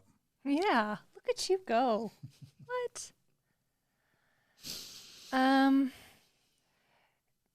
I don't feel like at this point it's going to be super helpful for me to go back to, I'm glad I was there to witness that. I think it's important. I think it is an act of courage to attend and to shine light. I think it's really important. I'm glad we did that. And Natasha knows how I feel about Natasha. I am 100% with her. I see her. I will be in the room, like not physically, but she can carry me there. And moreover, I will be here when she gets back. And I think that's the thing that I remember most from our time was, and I think I spoke about this a little bit in my transition interview, but I think originally in my brain, I had this It's a Wonderful Life picture. Like I thought our ward members were going to come and save us. Like at the end of, like I thought, really, we've served so long in this ward. I've been in Young Women's. I've taught nursery. I've taught in the Sunbeams and all these things. Like I thought for sure, they're all our neighbors. Like they know us. And what happened was there was a shift on that. We had some neighbors who left off bread or wrote little notes, but in the end, it was all these other people. And it's the people who did show up. It's the witnesses that we got to hear in the room. In our case, I didn't feel particularly listened to. I don't think that was the point of the stake president, and that was to really hear us, or like we were going to really get on new territory or new understanding or new ground. But to see your mom, to see your brother, to see my Q band, to have people really speak in your behalf in such a heartfelt way. I don't think we normally get that, maybe, except at funerals, maybe when we're gone. So that was the gift of such a painful experience, was you remember the people who rally, you remember the people who join you and who are by your side when these things happen. And I'm glad to be one of them. Thank you, Margi. And I think you're right. When I first thought about this happening in Derby, where I'm no longer really connected and don't have many people, I just had this image of like me and Andy sitting on the stoop, kind of alone and depressed and sad. And I have broken out in tears more this week when people have told me that they will be there. And I know a lot of people can't, and I don't want to encourage any financial burden or any emotional burden to be there. If you come in spirit like you, Margi, I will feel you. I know you're there. Thank you. Plus, it's COVID. It's COVID time. Right. So people have to really be careful with their health. And if anybody does come, I want to make sure I'm saying I encourage CDC regulation, procedures, and let's be careful to social distance and wear our masks. And I am fully vaccinated. I know you are, John, but I think the CDC guidelines are still to mask and social distance. So I'll be doing that. And if I can just add, Margi, to your beautiful words, I remember the people that showed up at the vigil. I remember the people that sent us, someone shows up with the banana split package to help us make banana splits. People, one of my friends showed up with a man can of like beef jerky and, manly stuff, which I'm not condoning toxic masculinity by any sense of the imagination. Look at you. But all the emails, all the letters that people send flowers, and then all the Facebook, messages and emails. People really, thousands of people rallied for us in all the ways that they could, including Absolutely. people that called from Europe. People from Europe called my stake president to tell them they were making a big mistake. Multiple people. And so that's how I want to end is, listen, everybody, this is an opportunity for us to shine a huge, big, fat light on something that needs to change. And it's not just the disciplinary council process, which they've renamed so that it sounds less barbaric than it is, but it's still an excommunication and it's still inhumane. So that, but more importantly, the issues that Natasha has stood for and the issues that are in question are issues that are literally matters of life and death, matters of intact families or broken up families for tens and hundreds of thousands of Mormons in the present and in the future. And so we need your support. Natasha needs your support. So there's so many ways you can do it. You can share this interview with as many people as possible. You can reach out. If you know a general authority, if you know an apostle, if you know members of the First Presidency, if you know people who have a lot of money, because sometimes those people have more influence than the rest of us. If you know celebrities who have a lot of public say, reach out to them. Let them know this is happening to Natasha. If you know journalists, I don't know if you've talked to even the Salt Lake Tribune yet or the Deseret News or the Ogden, if any of you guys know journalists, write the journalists, write Peggy Fletcher Stack, write Doug Fabrizio at Radio West, write NPR, write the New York Times. Reach out to any journalist you can and let them know about what's going on. We need as many journalism outlets covering this story, and then write letters to your Natasha's stake president. You can reach him. His name again is, what's his name, Natasha? It's Stephen Daley. Stephen Daley. That's STEPHENDALEY of the Derby, Kansas stake president. Mm-hmm. Derby, Kansas stake.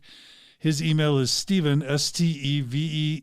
It's not Stephen, it's Steve. Steve M. Daley, STEVEM as in Mary, DALEY @gmail.com. Email that dude and let him know how you feel and speak up and share all of this stuff on social media, Instagram, Facebook, Twitter, TikTok. Please let the world know about what's going on in Natasha. I know nothing about TikTok. If you have podcast about this, spread the word. Join us in Derby, Kansas. We're flying out Sunday morning. We're flying back Monday. Join us if you can come. If you can't, make a vigil in your local area. Or just on the day of the disciplinary council, find ways on social media to create videos, to create TikTok videos on Facebook, to create videos or segments or posts in solidarity for Natasha, to build awareness around, in your wards and in your stakes and in your spheres of influence. Those are some things that I would call on you to do. Natasha, how else can people support you or the cause? That's way more.